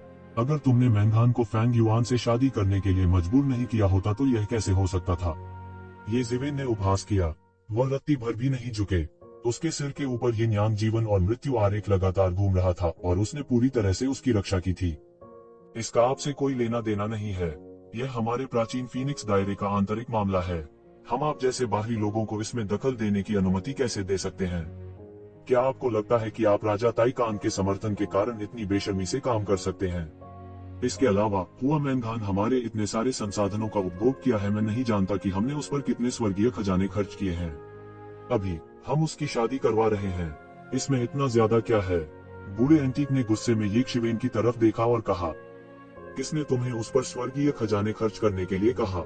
यह हास्यास्पद है। आप कह रहे हैं कि हम आपसे उसका पालन पोषण करने के लिए भीख मांग रहे हैं। क्या तुमने कभी सोचा कि जब तुम उसे जबरन ले गए तो वह तैयार थी या नहीं। ये जिवेन ने ठंडेपन से कहा, अब तुम चुकौती के लिए कह रहे हो। वह स्वर्गीय फीनिक्स रक्त रेखा का प्रत्यक्ष वंशज है, इसलिए वह स्वाभाविक रूप से प्राचीन फीनिक्स क्षेत्र में योगदान करने का दायित्व है। यह उसके खून से तय होता है। पुराने एंटीक ने ये जिवेन को देखा और कहा, यह सही है। आपको वास्तव में परवाह नहीं है कि वह क्या सोचती है। वह आपके लिए सिर्फ एक उपकरण है, इसलिए उसे तुम्हारे साथ बकवास करने की कोई आवश्यकता नहीं है। ये जिवेन ने बिना किसी विनम्रता के उत्तर दिया, इतनी चतुराई से बात मत करो। अगर ऐसा है तो मैं तुम्हें पहले नीचे ले जाऊंगा। मुझे विश्वास नहीं होता कि हुआ मैंगान आज्ञाकारी रूप से वापस नहीं आएगी जब तुम हमारे हाथों में हो। मेरी चापलूसी मत करो। उस मामले में मैं तुम्हें पहले नीचे ले जाऊंगा। मुझे विश्वास नहीं है कि हुआ मैंगान आज्ञाकारी रूप से वापस नहीं आएगी जब तुम हमारे हाथों में हो। यह पुराना एंटीक बिल्कुल इस तथ्य को स्वीकार नहीं कर सकता था कि हुआ मैंगान भाग निकला था। अब जबकि हुआ मैंगान बच गया था, वह यह भी जानता था कि यह मामला इतना आसान नहीं था। हालांकि उनका मानना कि हुआ मैंगान ने ये जिवेन के लिए शादी से बचने की हिम्मत की थी। तो जब तक वो ये जिवेन को नियंत्रित कर सकता था, क्या वो आज्ञाकारी रूप से वापस नहीं आएगी। मरना। वह दहाड़ा और सीधे ये शिवेन की ओर एक राक्षसी भव्य तरीके से दौड़ा। वह ये शिवेन को मारना चाहता था। उसके शरीर से सभी दिशाओं में एक अराजक आभा फैल गई। यह रहस्यमय और शक्तिशाली था। टकराना। पुराने एंटीक ने सीधे मुक्का मारा। इसने एक राक्षसी आभा धारण की और एक पर्वत श्रृंखला की तरह बह गई। इसमें एक विश्व विनाशकारी उतार चढ़ाव था। शून्य पूरी तरह से चकनाचूर हो गया और एक बड़ी दरार बन गई। फिर इसने ये शिवेन की ओर जमकर बमबारी की। टकरा जाना। एक अतुलनीय रूप से शक्तिशाली सूक्ष्म हवा का निर्माण हुआ और सभी दिशाओं में बह गया। यह एक रहस्यमय क्षेत्र विशेषज्ञ की सच्ची शक्ति थी। हर कोई हैरान था, खासकर विभिन्न दुनिया के बड़े शॉट्स। वे निस्संदेह दंग रह गए। इस पुराने पुरावशेष की ताकत भयानक हद तक अत्याचारी थी। ये जिवेन के सिर के ऊपर यिन यांग जीवन और मृत्यु आरेख स्वचालित रूप से उड़ गया और सीधे यिन और यांग ऊर्जा को शून्य में बहा दिया। यह जीवन और मृत्यु की शक्ति का प्रतिनिधित्व करता है। इसने सीधे आसमान में कहर बरपाया और एक अथाह शॉकवेव जारी किया जिसने सीधे आसमान को हिला दिया। टकराना। यिन यांग जीवन और मृत्यु आरेख इस भयानक ऊर्जा से भयंकर रूप से टकराया। गड़गड़ाहट की आवाज के साथ शून्य पूरी तरह से ढह गया। फीनिक्स किंग चुपचाप बगल से देखता रहा। उनका इस लड़ाई में हस्तक्षेप करने का कोई इरादा नहीं था। उनका पुराने एंटीक की मदद करने का भी कोई इरादा नहीं था। कई लोगों की नजर में इसका मतलब था कि दक्षिणी मिंग साम्राज्य यहाँ था। थम थम थम। ये जिवेन लगातार कई कदम पीछे हट गई, जबकि पुराने प्राचीन का शरीर थोड़ा हिल गया। यह स्पष्ट था कि दोनों पक्षों के बीच विजेता का फैसला किया गया था। हालांकि सभी ने ऐसा नहीं सोचा था।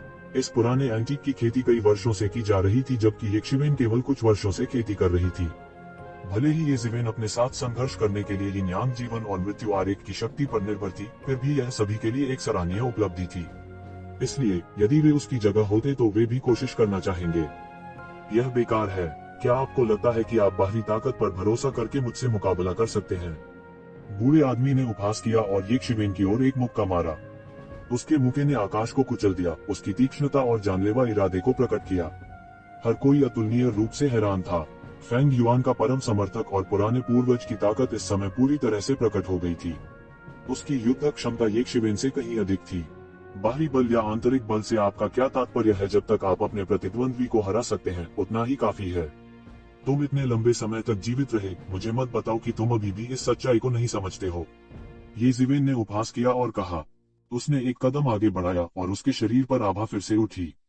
यह ऐसा था जैसे उसने अभी अपनी पूरी ताकत का इस्तेमाल नहीं किया था और वह चरम सीमा तक फट गया। शून्य अचानक हिल गया और अंतहीन जानलेवा इरादे छलकने लगे। क्या वह वास्तव में केवल प्रारंभिक गहन जीवन स्तर का अभ्यासी है? बहुत से लोगों ने उसे आश्चर्य से देखा, विश्वास करने का साहस नहीं कर रहे थे। तुमने उसे अपने स्वार्थ के लिए इस हद तक मजबूर किया है। मुझे वह करने दो जो उसने नहीं किया, ये जीवेन ने ठंडेपन से कहा। वह नहीं जानता था कि हुआ मैंगान इतने सालों से कैसे जी रही थी। हालांकि उसने सोचा कि वह एक अपरिचित वातावरण में रह रही होगी। अतीत में उसके पास यह क्षमता नहीं थी और जब उसे ले जाया जा रहा था तो वह केवल बेबसी से देख सकता था। हालांकि अब चीजें अलग थी। क्या कहा आपने? बूढ़े आदमी ने ठंडी दृष्टि से यक्षिवेन को देखा। उसके मन का गुस्सा अभी कम नहीं हुआ था। वह उपहास का पात्र बनने जा रहा था और यह सब यक्षिवेन के कारण हुआ था। वो यक्षिवेन को मारने के लिए इंतजार नहीं कर सकता था। जहां तक जीवेन की धमकी की बात है तो उसने इसे दिल पर नहीं लिया। ये जीवेन अभी भी उससे तुलना करने से बहुत दूर थी। मुझे लगता है कि आप वास्तव में अपना दिमाग खो चुके हैं, तुम अचानक पूरी तरह से पागल हो गए हो। बूढ़े ने उपहास किया और एक मुक्का मारा। एक पल के लिए सूर्य और चंद्रमा ने अपनी चमक खो दी और आकाश आग के समुद्र से भर गया। यह चाल बिल्कुल फेंग युआन की तरह ही थी। हालांकि फेंग युआन की तुलना में इस बूढ़े व्यक्ति का कौशल कहीं अधिक गहरा था। वह एक मुक्के से आकाश को विभाजित भी कर सकता था। बूम! ऐसा लगता था कि मुट्ठी का दबाव प्राचीन काल से आया था और सीधे यक्षिवेन की ओर बढ़ा। ये यक्षिवेन को एक मुक्के से मारने वाला था। हालांकि इस समय एक चौंकाने वाला ब्लेड लाइट सीधे शून्य से बाहर निकल गया। इसने शून्य को तोड़ दिया और सब कुछ बिखर गया। चौंकाने वाली ब्लेड की रोशनी बूढ़े फोगी की मुट्ठी पर गिर गई। उची! पुराने एंटीक की मुट्ठी पर एक बड़ा घाव खुलते ही सभी दिशाओं में खून फैल गया। यहाँ तक कि उसकी हड्डियां भी टूट गईं। पीछे हटते ही यह प्राचीन चिल्लाता रहा। उसकी निगाहें यक्षिवेन पर टिकी थी। ऐसा लग रहा था जैसे वह कुछ अकल्पनीय देख रहा था। उसके सामने शून्य पूरी तरह से ढह गया था और एक विशाल अंतरिक्ष तूफान बन गया था। सभी ने एक के बाद एक अपनी जादुई आंखें खोली। अचानक उन्होंने केवल येजीवेन को अपने हाथ में एक लंबी कृपान खींचते हुए देखा, जिससे एक भयानक रोशनी निकल रही थी। उसकी आंखें ठंडी और निर्मम थीं और उसके शरीर के चारों ओर एक भयानक ब्लेड आभा फैल गई। जिसने भी यह देखा उसके रोंगटे खड़े हो गए। क्या यह आरंभिक गहन जीवन क्षेत्र का मात्र एक योद्धा है? उसके पास कितने अद्भुत जादुई उपकरण हैं। इस समय हर कोई पहले से ही थोड़ा हताश था। पहले यह छद्म डाउरून था, फिर यिन यांग जीवन और मृत्यु आरेख, और अब यह अनुपम जानलेवा कृपाण। ऐसा अद्वितीय हथियार उनकी दृष्टि में भी एक अप्राप्य अस्तित्व था। यह कुछ ऐसा नहीं था जो सामान्य लोगों के पास हो। हालांकि ये जीवेन के जादुई उपकरण एक के बाद एक सामने आते रहे। क्या यह इसलिए था क्योंकि वे बहुत गरीब थे, या इसलिए कि हर जगह इस स्तर के बहुत सारे जादुई उपकरण थे? यहाँ तक फीनिक्स किंग भी इस समय यक्षिवेन को देख रहा था। उसके हाथ में मौजूद इमेजेंस इमोर्टल एक्सटर्मिनेटिंग सेबर में एक भयानक ऊर्जा थी। यहाँ तक कि वह महसूस कर सकता था कि यह असामान्य रूप से भयानक था। उसके शरीर में भयानक शक्ति का कंपन हो रहा था। यह एक जादुई उपकरण था। इमेजेंस इमोर्टल एक्सटर्मिनेटिंग सेबर की आभा के प्रभाव में यह वास्तव में जागृत होने वाला था। हालांकि यह उसके द्वारा तुरंत दबा दिया गया था, फिर भी यह उसे असामान्य रूप से चौंका देने के लिए पर्याप्त था। किसी को यह जानना था कि उसके शरीर में जादू उपकरण की गुणवत्ता के साथ एक साधारण जादू उपकरण उसे जगाने के लिए बिल्कुल भी पलटवार करने में सक्षम नहीं होगा। यह दिखाने के लिए काफी था कि यक्षिवेन के हाथ में जो चीजें थी वे साधारण नहीं थी। और इस समय यक्षिवेन ने अंत में सीधे हमला किया। उसके हाथ में इमेजेंस इमोर्टल एक्सटर्मिनेटिंग सेबर सीधे एक चौंकाने वाली ब्लेड आभा उगलता है। यह 9 हेवंस से लटकती एक गिरती हुई आकाशगंगा की तरह थी, जो सीधे पुराने एंटीक की दिशा में फिसल रही थी। पुराना एंटीक बार बार पीछे हट गया। उसने अपने हाथ पर लगी चोट की परवाह नहीं की और बार बार मुट्ठी की चमक को उड़ा दिया, जिसने आकाश को भर दिया। इस चौंकाने वाले ब्लेड आभा को रोकना चाहता था। बूम! एक अतुलनीय तेज आवाज सुनाई दी और फिर ब्लेड की आभा सीधे मुट्ठी की चमक से कट गई। शून्य पूरी तरह से कट गया था और फिर ब्लेड और सीधे पुराने एंटीक की बांह पर गिर गया। पुराने एंटीक के पास प्रतिक्रिया करने या चकमा देने का समय भी नहीं था और सीधे हिट हो गया। टकराना तेज आवाज के साथ खून की धुंध से भरे आकाश में बदलते हुए पुरानी एंटीक की बांह सीधे मौके पर फट गई। बूढ़े ने अपनी कटी हुई बांह पकड़ ली और लगातार चिल्लाता रहा। उसकी आंखें एक शिवेन को जमकर घूर रही थी। वह चौंका और डरा हुआ था। उसने यह कल्पना करने की हिम्मत नहीं की कि उसे किसी के द्वारा बरगलाया जाएगा। इसके अलावा उसने कभी नहीं सोचा था कि उसे किसी भयानक दैवीय उपकरण के द्वारा धोखा दिया जाएगा। अगर वह अनुपम अशुभ कृपाण नहीं होता तो येज़िवेन निश्चित रूप से उसका मुकाबला नहीं कर पाता। यिन यांग जीवन और मृत्यु आरेख के संरक्षण के साथ भी येज़िवेन निश्चित रूप से उसका मुकाबला नहीं कर पाएगी। उन्हें इस बात का पूरा भरोसा था, लेकिन इस दुनिया में इफ नहीं थे। पुराने एंटीक ने येज़िवेन को बुरी तरह घूरा। आपने मेघान के साथ जो किया उसकी तुलना में मैंने केवल कुछ रुचि एकत्र की। अगर मुझे पता चला कि आप अभी भी मेघान को लक्षित कर रहे हैं तो यह एक हाथ खोने जितना आसान नहीं होगा। येज़िवेन ने ठंडेपन से कहा, हम प्राचीन मानव जाति प्राचीन फीनिक्स क्षेत्र के साथ सहयोग करने की आशा करते हैं, लेकिन हम निश्चित रूप से इसे इतने विनम्र तरीके से नहीं करेंगे। फिर मैं विदा लूंगा, येज़िवेन ने फीनिक्स किंग से कहा और फिर सीधे एक सपने देखने वाले में बदल गया, क्षितिज में गायब हो गया। घटनास्थल पर मौजूद हर कोई पूरी तरह से दंग रह गया। जाहिर है उन्होंने उम्मीद नहीं की थी कि स्थिति इस तरह खत्म हो जाएगी। ये शिवेन को रोकने के लिए कोई नहीं आया। आखिरकार वह एंटीक भी उसके लिए मैच नहीं था। उसका हाथ कटा हुआ था। ऐसे में वे पूरी तरह से डर गए। इसलिए ये शिवेन को रोकने के लिए कोई नहीं आया। काफी देर बाद आखिरकार सभी को होश आया। यह येज़िवेन इतना मजबूत कैसे हो सकता है? यह असंभव है। यह प्राचीन वीरानी के लोगों के लिए विशेष रूप से सच था। वे इस क्षण अतुलनीय रूप से चौंक गए थे। उन्होंने अचानक कुछ सोचा, यदि येज़िवेन इतनी शक्तिशाली होती तो गहन जीवन क्षेत्र के प्रारंभिक चरण में सामान्य विशेषज्ञ उसकी बराबरी नहीं कर पाते। कैंग वैंग के समर्थन के बिना भी वह पहले से ही काफी अत्याचारी डिग्री तक बढ़ चुका था। उन्हें जल्दी से एक ऐसा तरीका सोचना था जिससे लोगों को उनकी संबंधित सेना में पता चल सके कि उन्हें भविष्य में मानव जाति को भड़काने का प्रयास नहीं करना चाहिए। इससे कोई फर्क नहीं पड़ता कि मानव जाति कितनी कम हो गई थी। जब तक येज़िवेन और राजा ताई कांग आसपास थे तब तक मानव जाति एक विरोधी नहीं होगी जिसे उकसाया जा सके। यहाँ तक अगर सिर्फ एक शिवेन ही बची होती तो भी वही होता। अगर उनमें येज़िवेन को एक वार में मारने का आत्मविश्वास नहीं था तो यह सबसे अच्छा था कि लापरवाही से कोई कदम न उठाया जाए ताकि येज़िवेन के प्रचंड प्रतिशोध को आकर्षित करने से बचा जा सके। येज़िवेन एक ऐसा अस्तित्व था जिसने एक ही रात में 3 कुलों को हराया था। अगर कोई कहता कि उसने कदम उठाने की हिम्मत नहीं की तो वे भी ऐसी बात पर विश्वास नहीं करेंगे। इस समय उनके दिलों में केवल एक ही भावना थी और वह यह थी कि प्राचीन मानव जाति बदलने वाली थी। यह बहुत अविश्वसनीय लग रहा था। आखिरकार येज़िवेन केवल एक ही व्यक्ति था, फिर भी उसने उन्हें ऐसा महसूस कराया जैसे कि प्राचीन सूनापन बदलने वाला था। हालांकि यह उनके लिए मजाक नहीं था। वास्तव में यह कहा जा सकता है कि येज़िवेन की प्रतिरोधक क्षमता उनके लिए राजा ताई कांग से भी अधिक थी। कोई और कारण नहीं था। यद्यपि राजा ताई कांग शक्तिशाली था, यह स्पष्ट था कि वह किसी भी समय कार्य नहीं कर सकता था। वास्तव में उसे किसी शक्तिशाली अस्तित्व द्वारा भी रोका जा सकता है। अन्यथा राजा ताई कांग अकेले दानव जाति की आक्रमणकारी सेना का सफाया करने के लिए पर्याप्त होगा। राजा ताई कांग के स्तर के विशेषज्ञों के लिए संख्या अब महत्वपूर्ण नहीं थी। इसके अलावा दानव जाति और राजा स्तर के बिजली घरों के बीच स्वर्ग और पृथ्वी का अंतर था। वे अनगिनत चींटियों की तरह थे। जब तक वे सावधान रहेंगे उनके लिए खतरा पैदा करना मुश्किल होगा। इसलिए जब उन्होंने इस बारे में सोचा तो सभी ने राहत की सांस ली। हालांकि येज़िवेन अलग थी। उसके पास राजा ताई कांग के समान प्रतिबंध नहीं थे। वह मनमर्जी से हमला कर सकता था। इसके अलावा वह गहन जीवन क्षेत्र के प्रारंभिक चरण में एक विशेषज्ञ था जिसके पास भयानक शक्ति थी। उसके हाथों में जादू के औजारों के साथ कोई भी उसकी असली ताकत की सीमा नहीं जानता था। उस तरह के लोग सबसे भयानक थे। कम से कम वे अब उसके लिए मैच नहीं थे। केवल उनके कबीले के पुराने लोग या आदिम जानवर ही उससे लड़ने में सक्षम होंगे।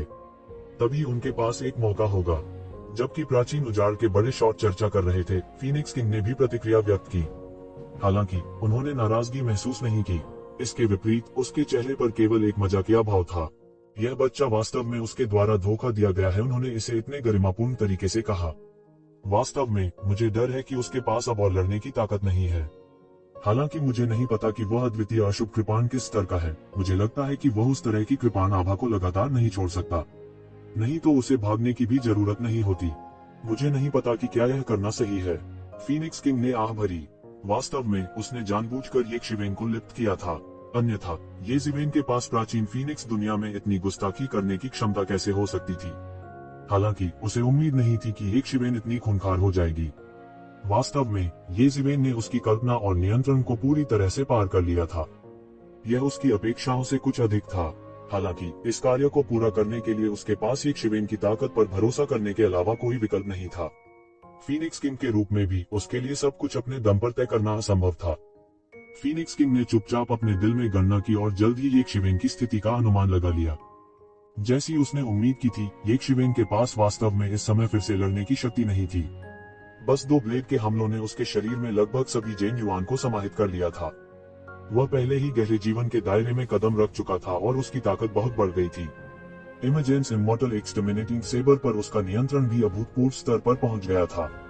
हालांकि इमेजेंस इमॉर्टल एक्सटर्मिनेटिंग सेबर एक अथाह गड्ढे की तरह था।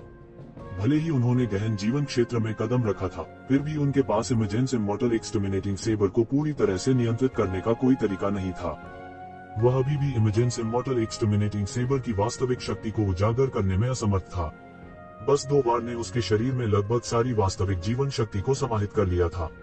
यह पिछली स्थिति के समान था, हालांकि इसकी तुलना में उन्हीं 2 स्लैशों में एक पृथ्वी टूटने वाला परिवर्तन आया था। यह पहले से बिल्कुल अलग था। यदि यह पहले होता, भले ही उसने 2 और स्लैश खोल दिए होते, तो वह उस पुराने एंटीक के साथ कुछ भी नहीं कर पाता। वह सीधे एस्केप लाइट पर सवार हुआ और लगातार थकी हुई वास्तविक जीवन शक्ति को पुनः प्राप्त करता रहा। फिर वह लगातार बाहर निकलने की ओर भागता रहा। चूंकि हुआ मैंदान पहले ही शादी से भाग चुकी थी, इसलिए बने रहने का कोई मतलब नहीं था। उसी समय वह चुपके से चौंक गया। प्राचीन फीनिक्स क्षेत्र की नींव उसकी कल्पना से कहीं अधिक गहरी थी। उजाड़ युग के दौरान यहाँ तक कि शाही परिवारों के पास भी केवल एक गहरा जीवन क्षेत्र विशेषज्ञ था। 9 सिरों वाले भयंकर जानवर कबीले के भीतर एक गहरा जीवन क्षेत्र विशेषज्ञ था। हालांकि उस विशेषज्ञ को राजा ताइकांग ने बिजली की गति से समाप्त कर दिया था। वह विशेषज्ञ अपनी असली ताकत बिल्कुल भी प्रदर्शित नहीं कर पाया था, अन्यथा वह गंभीर रूप से घायल हो गया होता और उसे दयनीय स्थिति में भागना पड़ता। ये केवल साधारण गहन जीवन स्तर के विशेषज्ञ थे। फसल की मलाई वालों का जिक्र तक करने की जरूरत नहीं थी। प्राचीन वीरानी की तुलना में प्राचीन फीनिक्स क्षेत्र अधिक मजबूत लग रहा था। उनकी नींव भी गहरी थी। यह इस तथ्य के कारण हो सकता है कि प्राचीन उजाड़ अब खंडित हो गया था, इसलिए वे वास्तव में सभी संसाधनों को प्राप्त नहीं कर सकते थे। हालांकि फिर भी येज़िवेन ने प्राचीन फीनिक्स क्षेत्र और दूसरी दुनिया के विशेषज्ञों को देखने के बाद एक समस्या का पता लगाया था। प्राचीन वीरानी में कितने ही विशेषज्ञ क्यों न हो, उनमें से इतने कम होना असंभव था। क्या ऐसा हो सकता है कि वह संबंधित स्तर पर नहीं पहुंचा था, इसलिए वह उनके बारे में नहीं जानता था? यह असंभव नहीं था। येज़िवेन के लिए, जो केवल स्वर्ग क्षेत्र में था, उसके लिए गहन जीवन क्षेत्र के विशेषज्ञों के घेरे के संपर्क में आना बिल्कुल असंभव था। वास्तव में वे उसके लिए केवल काल्पनिक अस्तित्व थे। वे धूल की तरह अलग और दूर थे, नहीं तो उनमें शामिल होने की योग्यता कैसे हो सकती थी। हालांकि यह अब अलग था। गहन जीवन क्षेत्र में कदम रखने के बाद येज़िवेन के क्षितिज अचानक से विस्तृत हो गए थे। यह ऐसा था मानो उसने अचानक अपने क्षितिज को विस्तृत कर लिया हो और अपने स्वभाव में जबरदस्त परिवर्तन कर लिया हो। यक्षिवेन ने यह सोचते ही अपनी गति तेज कर दी। यदि वास्तव में प्राचीन वीरानी में गहन जीवन क्षेत्र के कई विशेषज्ञ थे, तो उन्हें उन पर अधिक ध्यान देना होगा। इसके अलावा हुआ मैंदान पहले ही शादी से भाग चुकी थी। उसे वापस लाना संभव नहीं था। वास्तव में वह यह भी नहीं जानता था कि वह कहाँ गई थी। उसे खोजने में काफी समय लगेगा। ये कियान भी थी। ये येज़िवेन के दिमाग में ये कियान की आकृति स्पष्ट रूप से कौंध गई। धीरे धीरे यह स्पष्ट और स्पष्ट हो गया। उसने हल्की आह भरी। कुछ भी हो, अब उसे जो करना था वह दुनिया में अपना नाम बनाना था। कभी कभी दुनिया में अपना नाम बनाना भी अपनी सुरक्षा की रिपोर्ट करने का सबसे अच्छा तरीका था। वह पहले की तरह 100 साल के लिए गायब हो गया था। शायद हर कोई मौत के लिए चिंतित होगा। येज़िवेन की गति बहुत तेज थी। वह आधे दिन से भी कम समय में अंतरिक्ष चैनल को पार कर चुका था। अभी खबर यहाँ तक पहुँची थी, इसलिए भले ही चैनल की रखवाली करने वाले लोग बहुत उत्सुक थे कि येज़िवेन इस समय क्यों दिखाई दिए, उन्होंने उसे नहीं रोका। इसके बजाय उन्होंने उसे पास होने दिया। इससे भी महत्वपूर्ण बात, वे स्पष्ट रूप से महसूस कर सकते थे कि एक शिवेन के शरीर के चारों ओर एक भयानक आभा घूम रही थी। यह अब वैसा नहीं था जैसा कि तब था जब उसने प्राचीन फीनिक्स वर्ल्ड में प्रवेश किया था। उसे दूर से देखने मात्र से ही उनका हृदय धड़क उठता था। तो इस समय उन्हें रोकने की हिम्मत कैसे हो सकती थी? हुश, शून्य में अंतरिक्ष प्राचीन जंगल में हिंसक रूप से विकृत हो गया। फिर एक आकृति विकृत स्थान से बाहर निकली। मौके पर ही जगह सीधे फट गई। यह आंकड़ा कुछ ही देर के लिए सामने आया था। उसके हाथों ने सीधे अनगिनत सुनहरी रोशनी को फिर से खोल दिया। अंतरिक्ष एक बार फिर बिखर गया था। फिर उसका फिगर फिर से उसमें कूद गया। जब वह फिर से प्रकट हुआ तो वह पहले से ही हजारों मील दूर था। वर्तमान येज़िवेन के लिए अपनी यात्रा पर जल्दी जाने के लिए सीधे जगह खोलना मुश्किल नहीं था। हालांकि विरोधी के लिए अंतरिक्ष को सीधे नष्ट करना आसान था जब वह उनके खिलाफ लड़ रहा था, जिससे अंतरिक्ष गिर गया और मर गया। फिर भी यह एक बहुत अच्छा तरीका था जब वह अपनी यात्रा पर जा रहा था। वह बेहद तेज था। येज़िवेन आधे दिन से भी कम समय में पहले ही प्राचीन जंगल में क्यूई पर्वत पर लौट आए थे। यह स्थान अब मानव वंश का आधार शिविर बन गया था। मानव जाति के अनगिनत विशेषज्ञ यहाँ छिपे हुए थे। यह मानव कबीले का एकमात्र क्षेत्र भी था जो अभी भी पूरी तरह से मानव कबीले के नियंत्रण में था।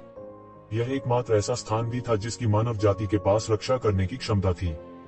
हालांकि जब वह माउंट क्यूई के पास पहुंचा तो येज़िवेन ने तुरंत माउंट क्यूई पर एक शक्तिशाली दबाव महसूस किया। उसने तुरंत प्रतिक्रिया दी। गहन जीवन क्षेत्र, यह एक गहन जीवन क्षेत्र विशेषज्ञ है। इसके अलावा यह मानव कबीले से संबंधित एक गहन जीवन क्षेत्र विशेषज्ञ है। यह कैसे संभव है? मानव जाति में अभी भी एक गहरा जीवन क्षेत्र विशेषज्ञ कैसे हो सकता है? येज़िवेन तुरंत चौंक गई। वास्तव में ह्यूमन क्लैन के रॉयल कोर्ट में प्रोफाउंड लाइफ रियलम विशेषज्ञ थे। हालांकि रॉयल कोर्ट के बंद होने के बाद उन सभी प्रोफाउंड लाइफ रियलम विशेषज्ञों का क्रूरतापूर्वक नरसंहार किया गया। उन सभी की मृत्यु हो गई और वे वृद्ध वरिष्ठ अब दिखाई नहीं दे रहे थे। हालांकि बहुत लंबे समय तक सभी ने उन पर ज्यादा ध्यान नहीं दिया। ऐसा इसलिए था क्योंकि उस समय एक भी किंग ग्रेड विशेषज्ञ नहीं था। एक गहन जीवन क्षेत्र विशेषज्ञ तो दूर की बात है। प्रोफाउंड लाइफ रियलम विशेषज्ञों का अस्तित्व अभी भी प्राचीन जंगल में सामान्य जीवित प्राणियों के लिए एक पौराणिक स्तर था। बहुत से लोगों ने अपने पूरे जीवन में प्रोफाउंड लाइफ रियलम विशेषज्ञों के बारे में सुना भी नहीं होगा, देखने की तो बात ही छोड़िए। इसलिए उस समय के मानव कबीले के लिए एक किंग ग्रेड विशेषज्ञ की उपस्थिति सबसे अच्छी बात थी जो उनके मनोबल को बढ़ा सकती थी। एक किंग ग्रेड विशेषज्ञ एक गहन जीवन क्षेत्र विशेषज्ञ की तुलना में लोगों के मनोबल को और भी अधिक बढ़ा सकता है। इतने कम समय में येज़िवेन प्राचीन जंगल में प्रसिद्ध होने में सक्षम होने का कारण इस मानसिकता से असंबंधित नहीं था। कुछ उच्च अधिकारी गहन जीवन क्षेत्र विशेषज्ञों के अस्तित्व के बारे में जानते थे। वे स्वाभाविक रूप से जानते थे कि मानव कबीले को वास्तव में दबाने के लिए एक गहन जीवन क्षेत्र विशेषज्ञ की आवश्यकता थी।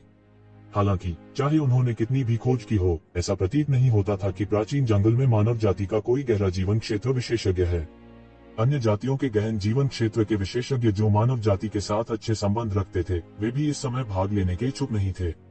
वे सार्वजनिक आलोचना का लक्ष्य बन जाएंगे और दानव कबीले के हमलों का केंद्र बन जाएंगे। इसलिए यह कहा जा सकता है कि मानव जाति के उच्च अधिकारी को कुछ भी नहीं मिला। ऐसी परिस्थितियों में येज़िवेन एक झटके में अपना नाम बनाने में सक्षम हो गया और एक महान हस्ती बन गया जिसके नाम ने दुनिया को हिलाकर रख दिया। येज़िवेन इसके पीछे के रहस्य के बारे में भी बहुत स्पष्ट थी।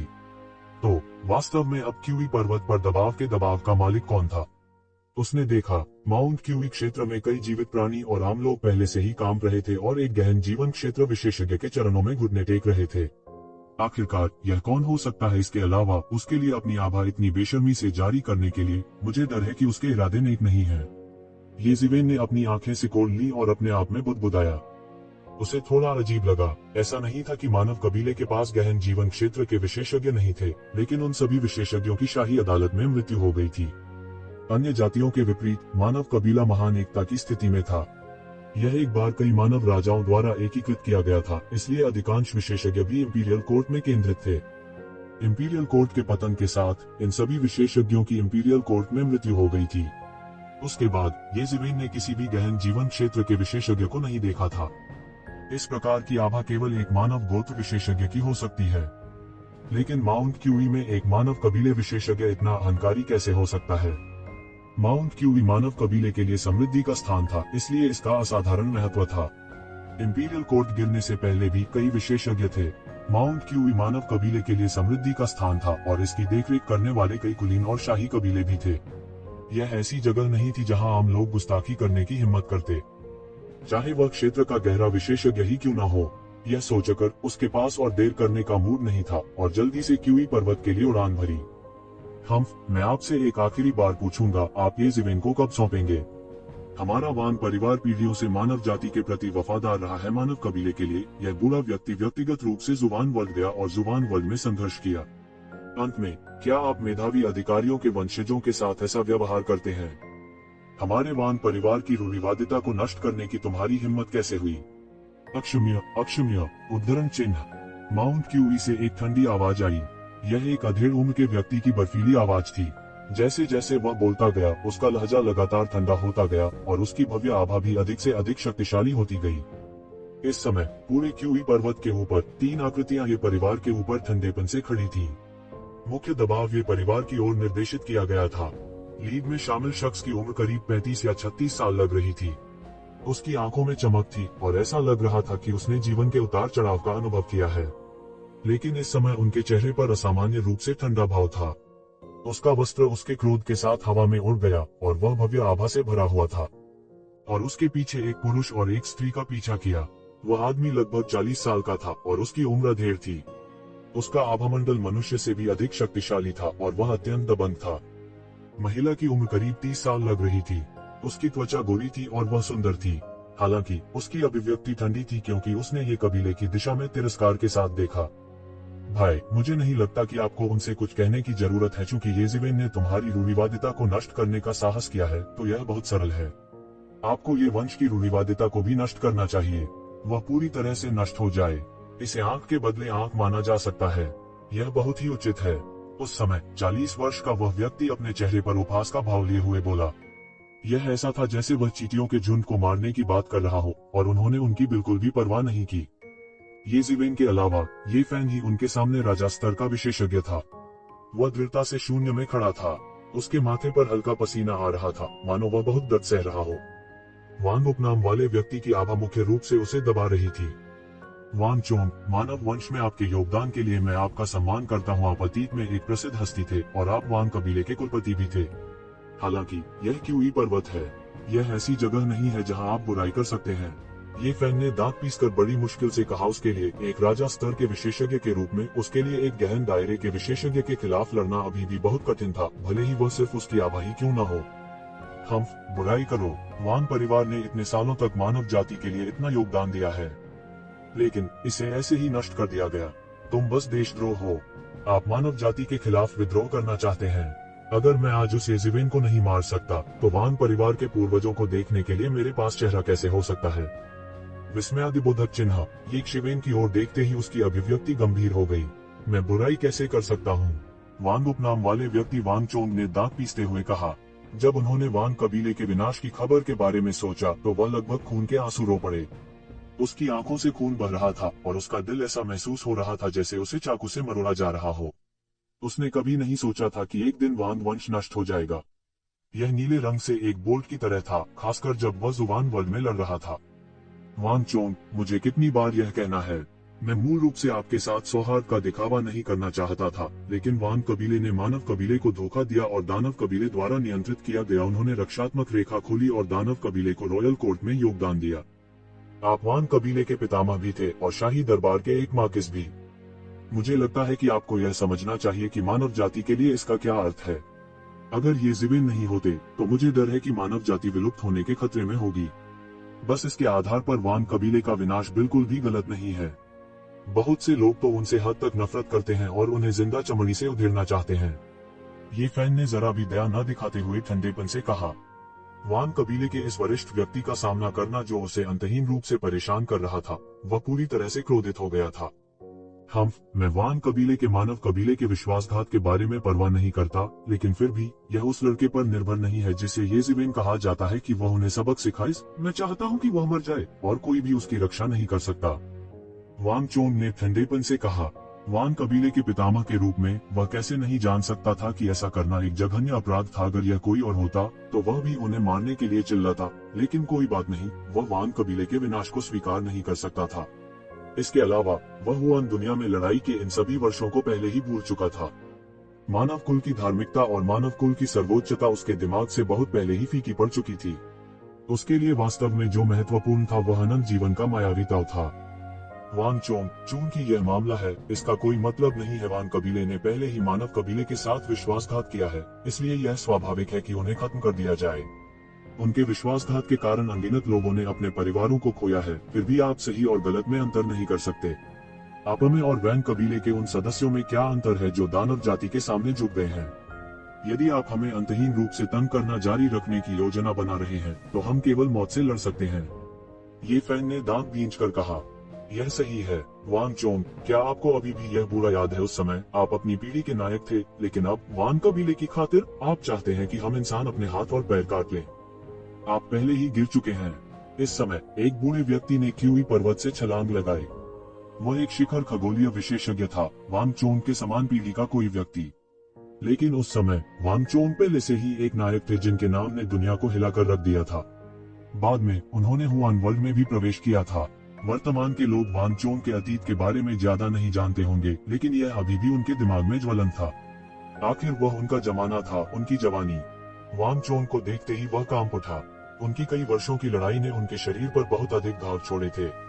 भले ही वह 10,000 साल का नहीं हुआ था, वह पहले से ही अविश्वसनीय रूप से बूढ़ा हो चुका था।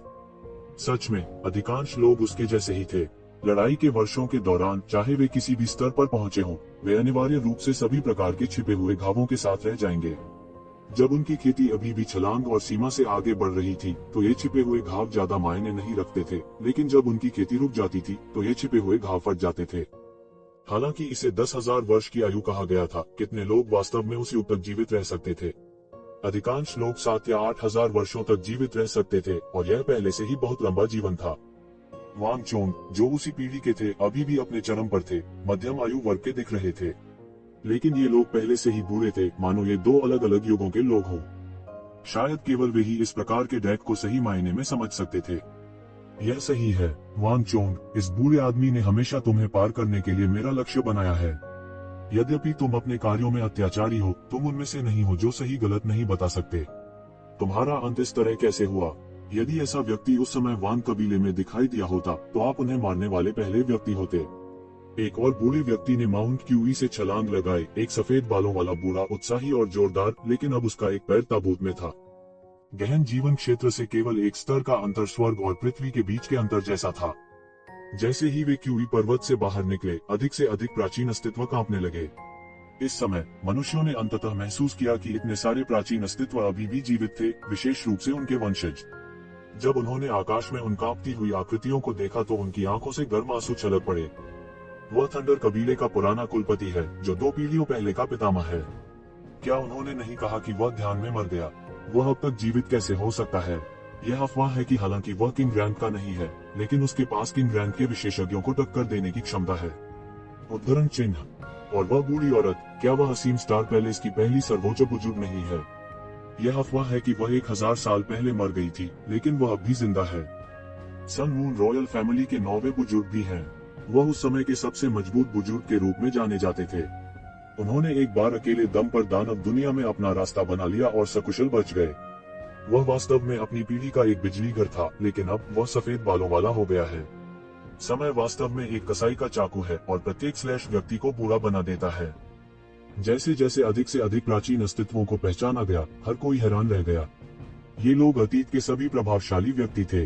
वे सभी एक समय के लिए प्रसिद्ध थे और वे स्वर्ग के गौरव थे। लेकिन अब उनके पास जो कुछ बचा था, वह उनके सफेद बाल और उनकी कांपने वाली हरकतें थीं, जो सभी को याद दिलाती थीं कि वे अभी भी जीवित हैं। तुम चींटियों को क्या पता? वांग चोंग ने उन पर ठंडी नजर डाली। वह एक पूरा कबीला था। बच निकलने वाले कुछ लोगों को छोड़कर पूरे वांग कबीले को खत्म कर दिया गया था।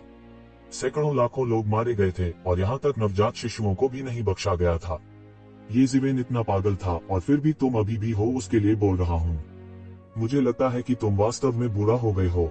उन्मादी, बस उन्मादी। वांग चोंग ने वांग परिवार के बारे में सोचा, जो जमीन पर धराशायी हो गया था। वह इतना गुस्से में था कि वह पहले से ही खून के आंसू रो रहा था।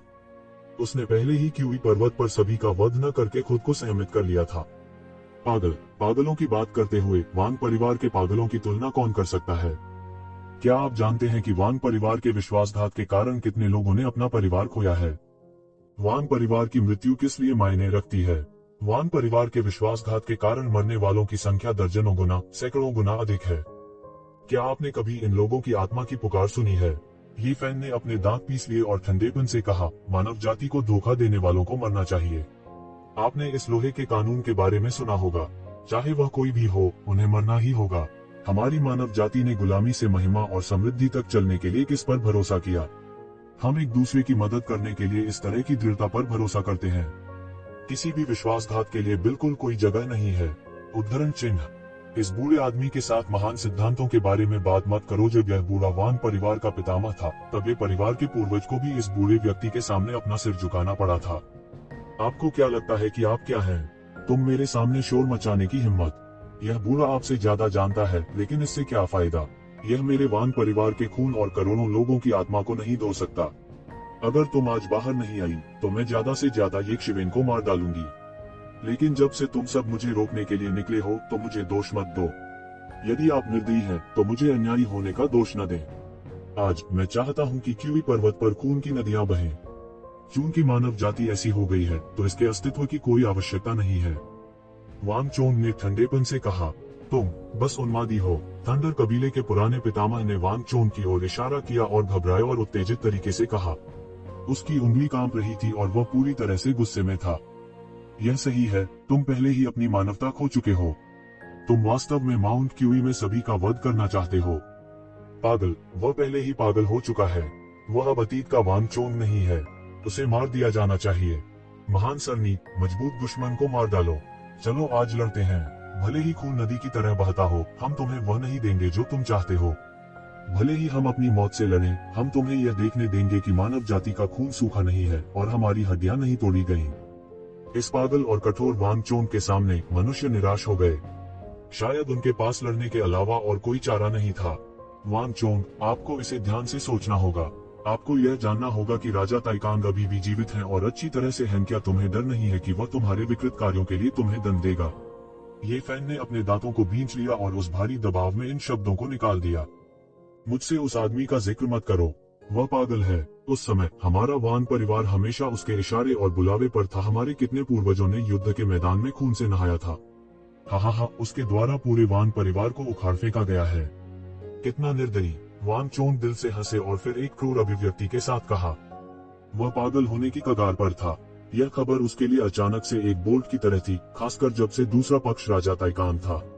वह एक अजेय शख्सियत थे, जो एक ऐसे युग में दुनिया में बिना किसी बाधा के घूम सकते थे, जहां राजा एक साथ उठे थे। इस प्रकार, भले ही वह बेहद गुस्से में था, उसने कभी भी राजा ताइकांग के लिए मुसीबत खड़ी करने के बारे में नहीं सोचा था। इसके बजाय उसने सीधे ये शिवेन को निशाना बनाया। लेकिन इसका मतलब यह नहीं था कि वह राजा ताइकांग से नफरत नहीं करता था। इस प्रसिद्ध नाम ने मानव जाति को गौरवान्वित किया था, लेकिन इसने उनके वान परिवार को नष्ट कर दिया था और उन्हें नरक में धकेल दिया था। छोटे भाई, चिंता मत करो, वह राजा ताइकांग कुछ भी नहीं है। तो क्या हुआ अगर वह अभी भी जीवित है? यहाँ तक अगर वह अभी भी जीवित है, तो वह हमारे हेवन वेस्टलैंड पैलेस को दुश्मन बनाने की हिम्मत नहीं करेगा।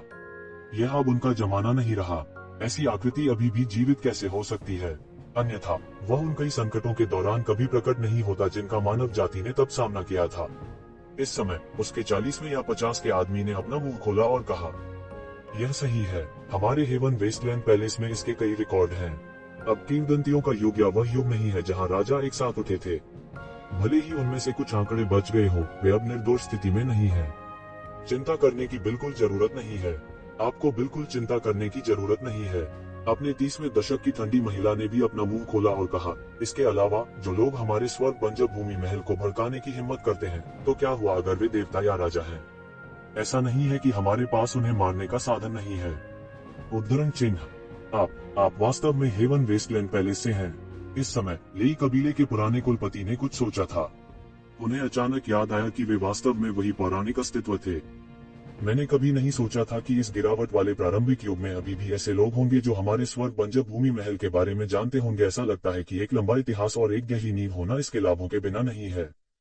भले ही आप लोगों ने मना कर दिया हो, फिर भी आप सामान्य दुनिया में उन देश के बेवकूफों की तुलना में अधिक ज्ञानी हैं।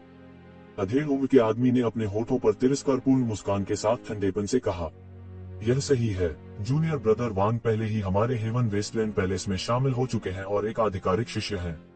इस बार वह अपने परिवार से मिलने घर गया, लेकिन उसने ऐसी दुखद खबर सुनने की उम्मीद नहीं की थी। यह सोचने के लिए कि जूनियर ब्रदर वांग ने एक बार आदिकाल की मानव जाति की रक्षा की थी, लेकिन बदले में वह इस तरह समाप्त हो गया। सुनकर वाकई दिल दहला देने वाला है। उद्धरण चिन्ह। इस समय मौजूद कई प्राचीन वस्तुओं के भाव बदल गए। जाहिर है उन्होंने हेवन वेस्टलैंड पैलेस के अस्तित्व के बारे में सुना था और इसके बारे में जानते थे। यह कैसे संभव है? स्वर्ग बंजर भूमि महल कभी मनुष्यों को स्वीकार नहीं करता। यह कैसे संभव है? स्वर्ग बंजर भूमि महल, क्या यह हुआन दुनिया में प्रसिद्ध स्वर्ग बंजर भूमि महल हो सकता है? धिक्कार है, यह वांग चोंग वास्तव में हेवन वेस्टलैंड पैलेस में शामिल हो गया। कोई आश्चर्य नहीं कि वह इतना शातिर और निर्दयी हो गया। अफवाह यह है कि हेवन वेस्टलैंड पैलेस को कभी भी नस्ल से विभाजित नहीं किया गया है। यह विभिन्न जातियों से अद्वितीय प्रतिभाओं की भर्ती करता है, इसलिए यह अत्यंत शक्तिशाली है। यह एक ऐसा संगठन है जो किसी के डीएओ को साबित करने में माहिर है। यह इतना शक्तिशाली है कि इसका जाल जुबान दुनिया के हर कोने में गहराई तक पहुंच जाता है। यह सही है, यह सही है।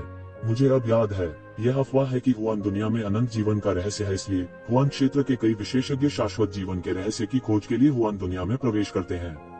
वर्षों से ऐसी अफवाहें रही हैं कि लोगों ने वहां अपना दांव सिद्ध किया है। हालांकि मुझे नहीं पता कि यह सच है या नहीं। इसमें कोई संदेह नहीं है कि जुबान वर्ल्ड में बहुत सारे उत्कृष्ट लोग हैं और हेवन वेस्टलैंड पैलेस निस्संदेह सबसे मजबूत ताकतों में से एक है। अफवाह यह है कि हेवन वेस्टलैंड पैलेस ने एक बार एक प्राचीन देवता की विरासत प्राप्त की थी। उन्होंने पहले भी देवताओं का वध किया था। उनके पास उतने ही विशेषज्ञ हैं जितने आकाश में बादल हैं। कई पुराने समय के लोगों ने उन अफवाहों की व्याख्या करना शुरू कर दिया जो उन्होंने सुनी थी। अब तक मानव अभिजात वर्ग के कई लोग पीले पड़ चुके थे। उन्होंने वास्तव में इस तरह के एक महाकाय को उकसाया था। आदिम युग अतीत में गौरवशाली रहा था और एक बार ब्रह्मांड में सभी संसारों पर शासन किया था। इसलिए उन्होंने ब्रह्मांड के कई रहस्यों के बारे में सुना था और उनसे पूरी तरह अनभिज्ञ नहीं थे। यह सिर्फ मानव अभिजात वर्ग नहीं था, यहाँ तक प्रमुख ताकतें जो इस जगह पर ध्यान दे रही थी, जब उन्होंने हेवन वेस्टलैंड पैलेस के अस्तित्व के बारे में सुना तो वे फीकी पड़ गईं। क्या स्वर्ग बंजर भूमि महल वास्तव में हमारे प्राचीन बैरेंस महाद्वीप के आंतरिक मामलों में हस्तक्षेप करने जा रहा है? यह मत भूलो कि आदिम युग से हमारे कई पूर्वज हुआन दुनिया में प्रवेश कर चुके हैं।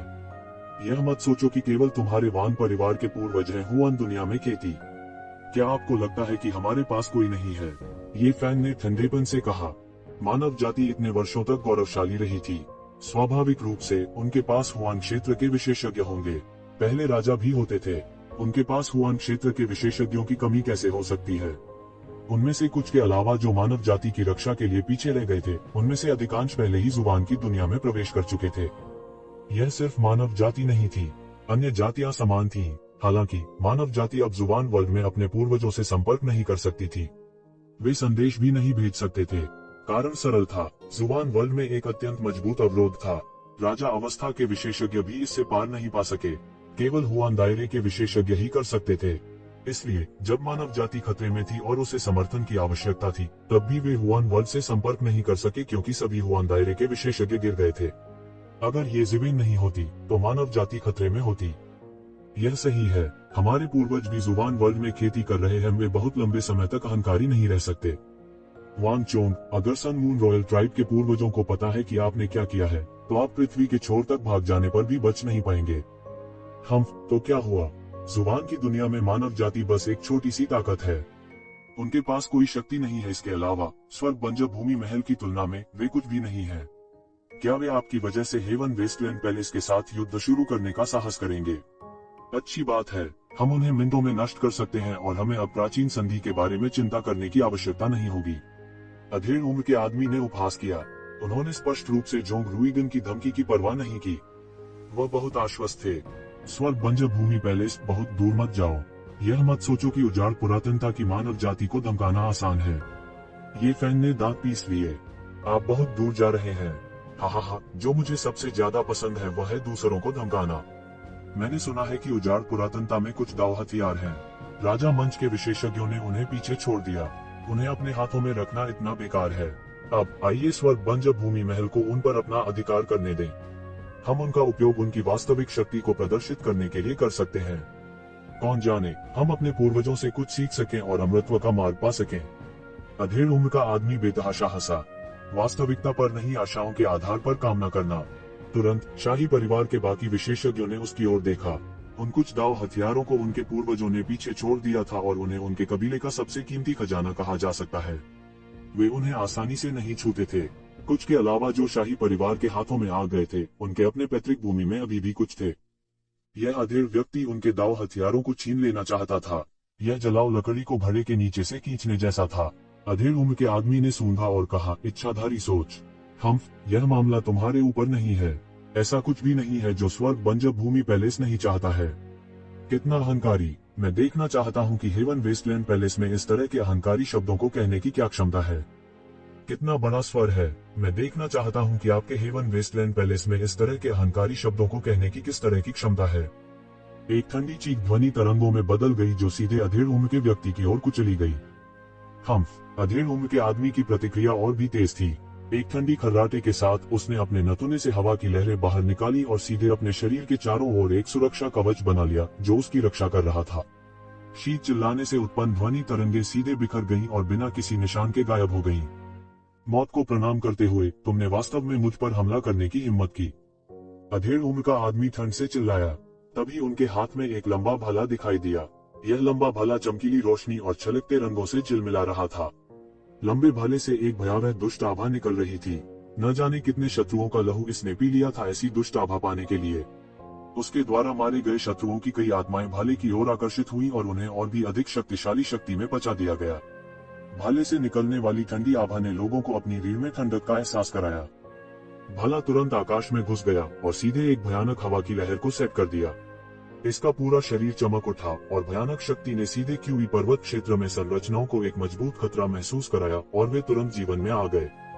यह ज्ञात होना चाहिए कि वांगचोन का दबाव क्यूई पर्वत क्षेत्र में संरचनाओं को पुनर्जीवित करने में भी सक्षम नहीं था, लेकिन इस व्यक्ति की एक चाल के साथ क्यूई पर्वत क्षेत्र में सभी संरचनाएं जीवन में आ गईं।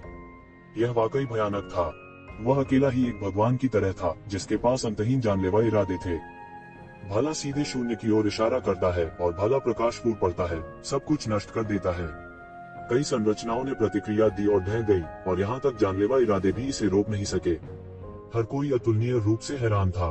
भले ही यह एक ऐसा गठन था जिसे उन्होंने बाद में जोड़ा था और यह एक प्राचीन गठन नहीं था, फिर भी यह किंग डिवीजन विशेषज्ञ के चौतरफा हमले को रोकने में सक्षम था। लेकिन अब यह तुरंत ढह गया था और यह उन पर लक्षित भी नहीं था। इससे अंदाजा लगाया जा सकता है कि यह शख्स कितना खूंखार था। सभी के दिल की धड़कन रुक गई और कई लोग अचानक चिंतित हो गए। अभी अभी आई आवाज से बहुत से लोग बता सकते थे कि वह व्यक्ति ये जिवेन था, और ये जिवेन अब उनकी एकमात्र उम्मीद थी। राजा ताइकैंग के लिए वास्तव में उन्हें स्वयं बहुत अधिक उम्मीद नहीं थी, क्योंकि वे बहुत स्पष्ट थे कि राजा ताइकैंग इतनी लापरवाही से काम नहीं करेंगे और उन्हें डर था कि कुछ प्रतिबंध हैं। टकराना। जोर से धमाके के साथ भाले ने सीधे आकाश को तोड़ दिया और एक सुनहरी रोशनी की ओर इशारा किया और फिर सभी ने सुनहरी रोशनी को चकनाचूर होते देखा। एक हथेली का खुलासा किया। भाले की नोक ने हथेली पर इशारा किया और एक चौंकाने वाली गर्जना की और फिर शून्य को प्रज्वलित करते हुए अंतहीन चिंगारी में फट गया। पल भर में विशाल आकाश जलकर राख हो गया और आग के समुद्र में बदल गया। कोई भी अंदाजा लगा सकता है कि यह टक्कर कितनी चौंकाने वाली थी। चिंगारी से बने आग के समुद्र की तुलना में अधेड़ उम्र का व्यक्ति हथेली के बारे में अधिक चिंतित था जो उसके भाले की नोक को अवरुद्ध करने में सक्षम था। यह बिल्कुल अकल्पनीय था। उनके भाले को एक घातक हथियार कहा जा सकता था और कोई नहीं जानता था कि इसने कितने विशेषज्ञों को मार डाला था, जिसमें हुआन क्षेत्र के कई विशेषज्ञ भी शामिल थे। उनके भाले से सीधे वार किए गए, पर अब वह इस हथेली को भेद भी नहीं सकता था। यह सोचकर वह थोड़ा चौंक गया। हालांकि इससे पहले कि वह चौंक पाता, उसने देखा कि एक विशाल हाथ शून्य से बाहर निकल रहा है। हम वॉट हेवन वेस्टलैंड पैलेस, तुम केवल इतने ही हो, मेरा थप्पड़ खाओ। लेकिन उसने एक स्पष्ट दहाड़ सुनी और फिर एक विशाल हथेली ने उसकी ओर जोरदार थप्पड़ मारा। हम्फ, अधेड़ उम्र के आदमी को मात नहीं देनी थी।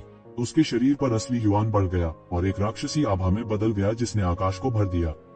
यह वास्तव में एक अद्वितीय महादानव था और एक सर्वोच्च गुरु की अशुभ आभा सभी दिशाओं में फैल गई, जिससे लोगों को सहज रूप से ठंडक महसूस हुई। इस क्षण उसके हाथ में लंबा भाला एक बार फिर से निकल गया, तुरंत एक अद्वितीय क्रूर जानवर में बदल गया, मानो वह आकाश की ओर दहाड़ने वाला हो। जैसे ही यह बड़े हाथ की ओर सीधे झुकता है, उग्र प्रकाश तेज हो जाता है। उसने हमला करने के लिए अपनी पूरी ताकत का इस्तेमाल किया, दुनिया को तबाह कर दिया और बड़े हाथ से टकरा गया। भयानक टकराव ऐसा था जैसे मंगल पृथ्वी से टकरा रहा हो और चिंगारी सभी दिशाओं में उड़ रही हो। टकराना, एक अतुलनीय रूप से तेज दहाड़ सुनाई दी और इस समय अधेड़ उम्र के व्यक्ति को अचानक एहसास हुआ कि बड़ा हाथ वास्तव में मुड़ गया था और सीधे भाले की नोक पकड़ ली। उसने चुपके से सोचा कि यह अच्छा नहीं है और तुरंत डर से पीला पड़ गया। उसने जल्दी से लंबा भाला हटा लिया, लेकिन इस समय लंबा भाला बड़े हाथ में बिल्कुल भी नहीं चला। जब उसने उसे बाहर निकाला तो केवल धातु के आपस में रगड़ने की आवाज सुनाई दी। जिस शक्ति के फटने से शून्य में दरारें दिखाई देने लगी, शक्ति हैरान करने वाली थी। हर कोई डर से पीला पड़ गया। यह बड़ा हाथ वाकई भयानक था। इसमें वास्तव में इतनी भयानक शक्ति थी कि यह लंबे भाले को बिना हिलाए मजबूती से पकड़ सकता था।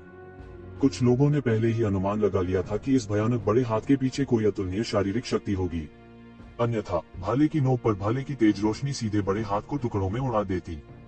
वह एक भयानक हथियार था जो एक परम हथियार के स्तर को पार कर गया था, और शक्ति के मामले में इसने अधेड़ उम्र के आदमी को मजबूती से दबा दिया, उसे पलटने का कोई मौका नहीं दिया।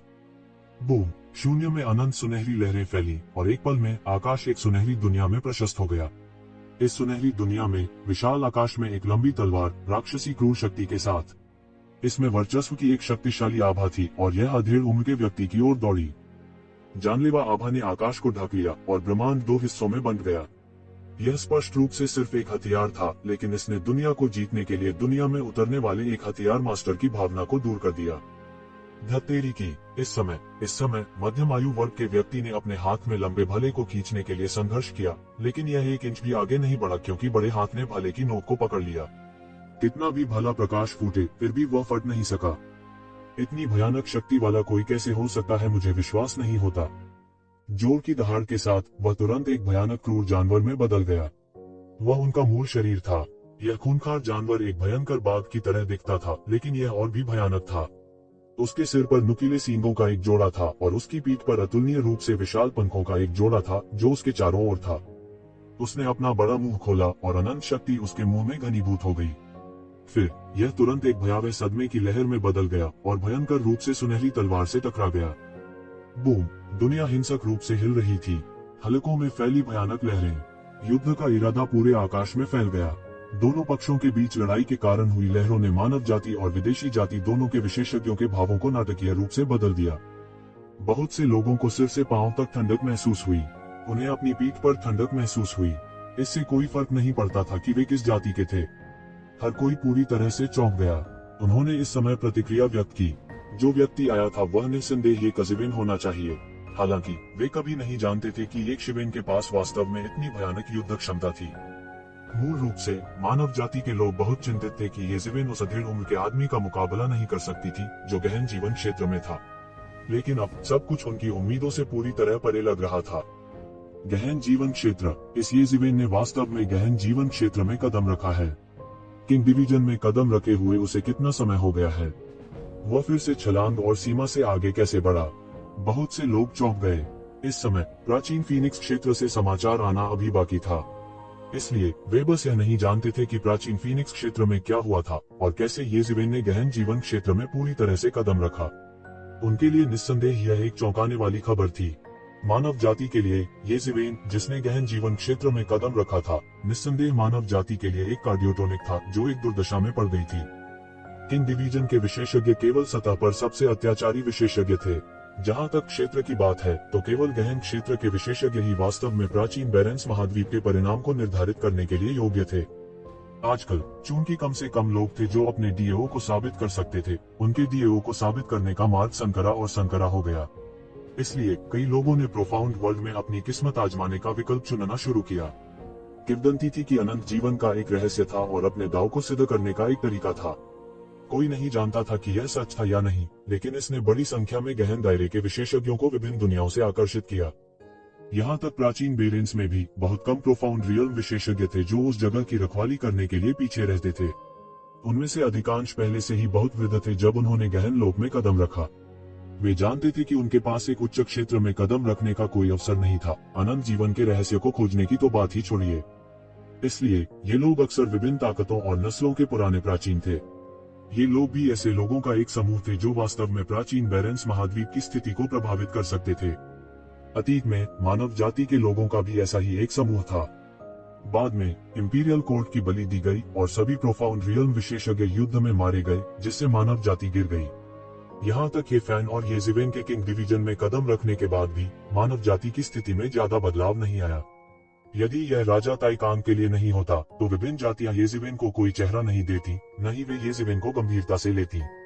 इसलिए उन्होंने 1000 कुलों के सम्मेलन के बारे में मानव जाति को सूचित भी नहीं किया। हालांकि अब जब येज़िवेन ने गहन जीवन अवस्था में कदम रखा था तो सब कुछ पूरी तरह से अलग था। मानव जाति को एक बार फिर से प्राचीन सूनेपन में बोलने का अधिकार होगा और एक बार फिर से अपने लिए एक जगह हासिल कर लेगी। यह मानव जाति के पुनरुद्धार के लिए एक ठोस नींव भी रखेगा। जहां तक अन्य जातियों का प्रश्न है, इस समय उनका मिजाज कहीं अधिक जटिल था। उनके लिए येज़िवेन का गहरा जीवन क्षेत्र में कदम रखना निस्संदेह एक मिश्रित बैग था। लाभ यह था कि एक और विशेषज्ञ था जो राक्षस सेना का मुकाबला कर सकता था। हालांकि इसका नुकसान यह था कि उनके लिए मानव जाति के क्षेत्र का अतिक्रमण करना जारी रखना इतना आसान नहीं होगा। येज़िवेन अकेले ही मानव जाति के एक बड़े हिस्से के हितों की रक्षा करने के लिए पर्याप्त थे। कुछ लोगों की नजरों में उनके लिए खाना और सोना मुश्किल था, खासकर उन ताकतों की नजरों में जिन्होंने येज़िवेन को नाराज किया था। सिर छुपाना और पूंछ दिखाना। क्या तुम बाहर आकर मुझसे लड़ने की हिम्मत करते हो? अधेड़ उम्र का आदमी आखिरकार बेसब्री से दहाड़ा। क्यों नहीं? इस ठंडी आवाज के साथ शून्य में एक आकृति दिखाई दी, जिसके बाद तेजी से हमलों की अगली लहर आई।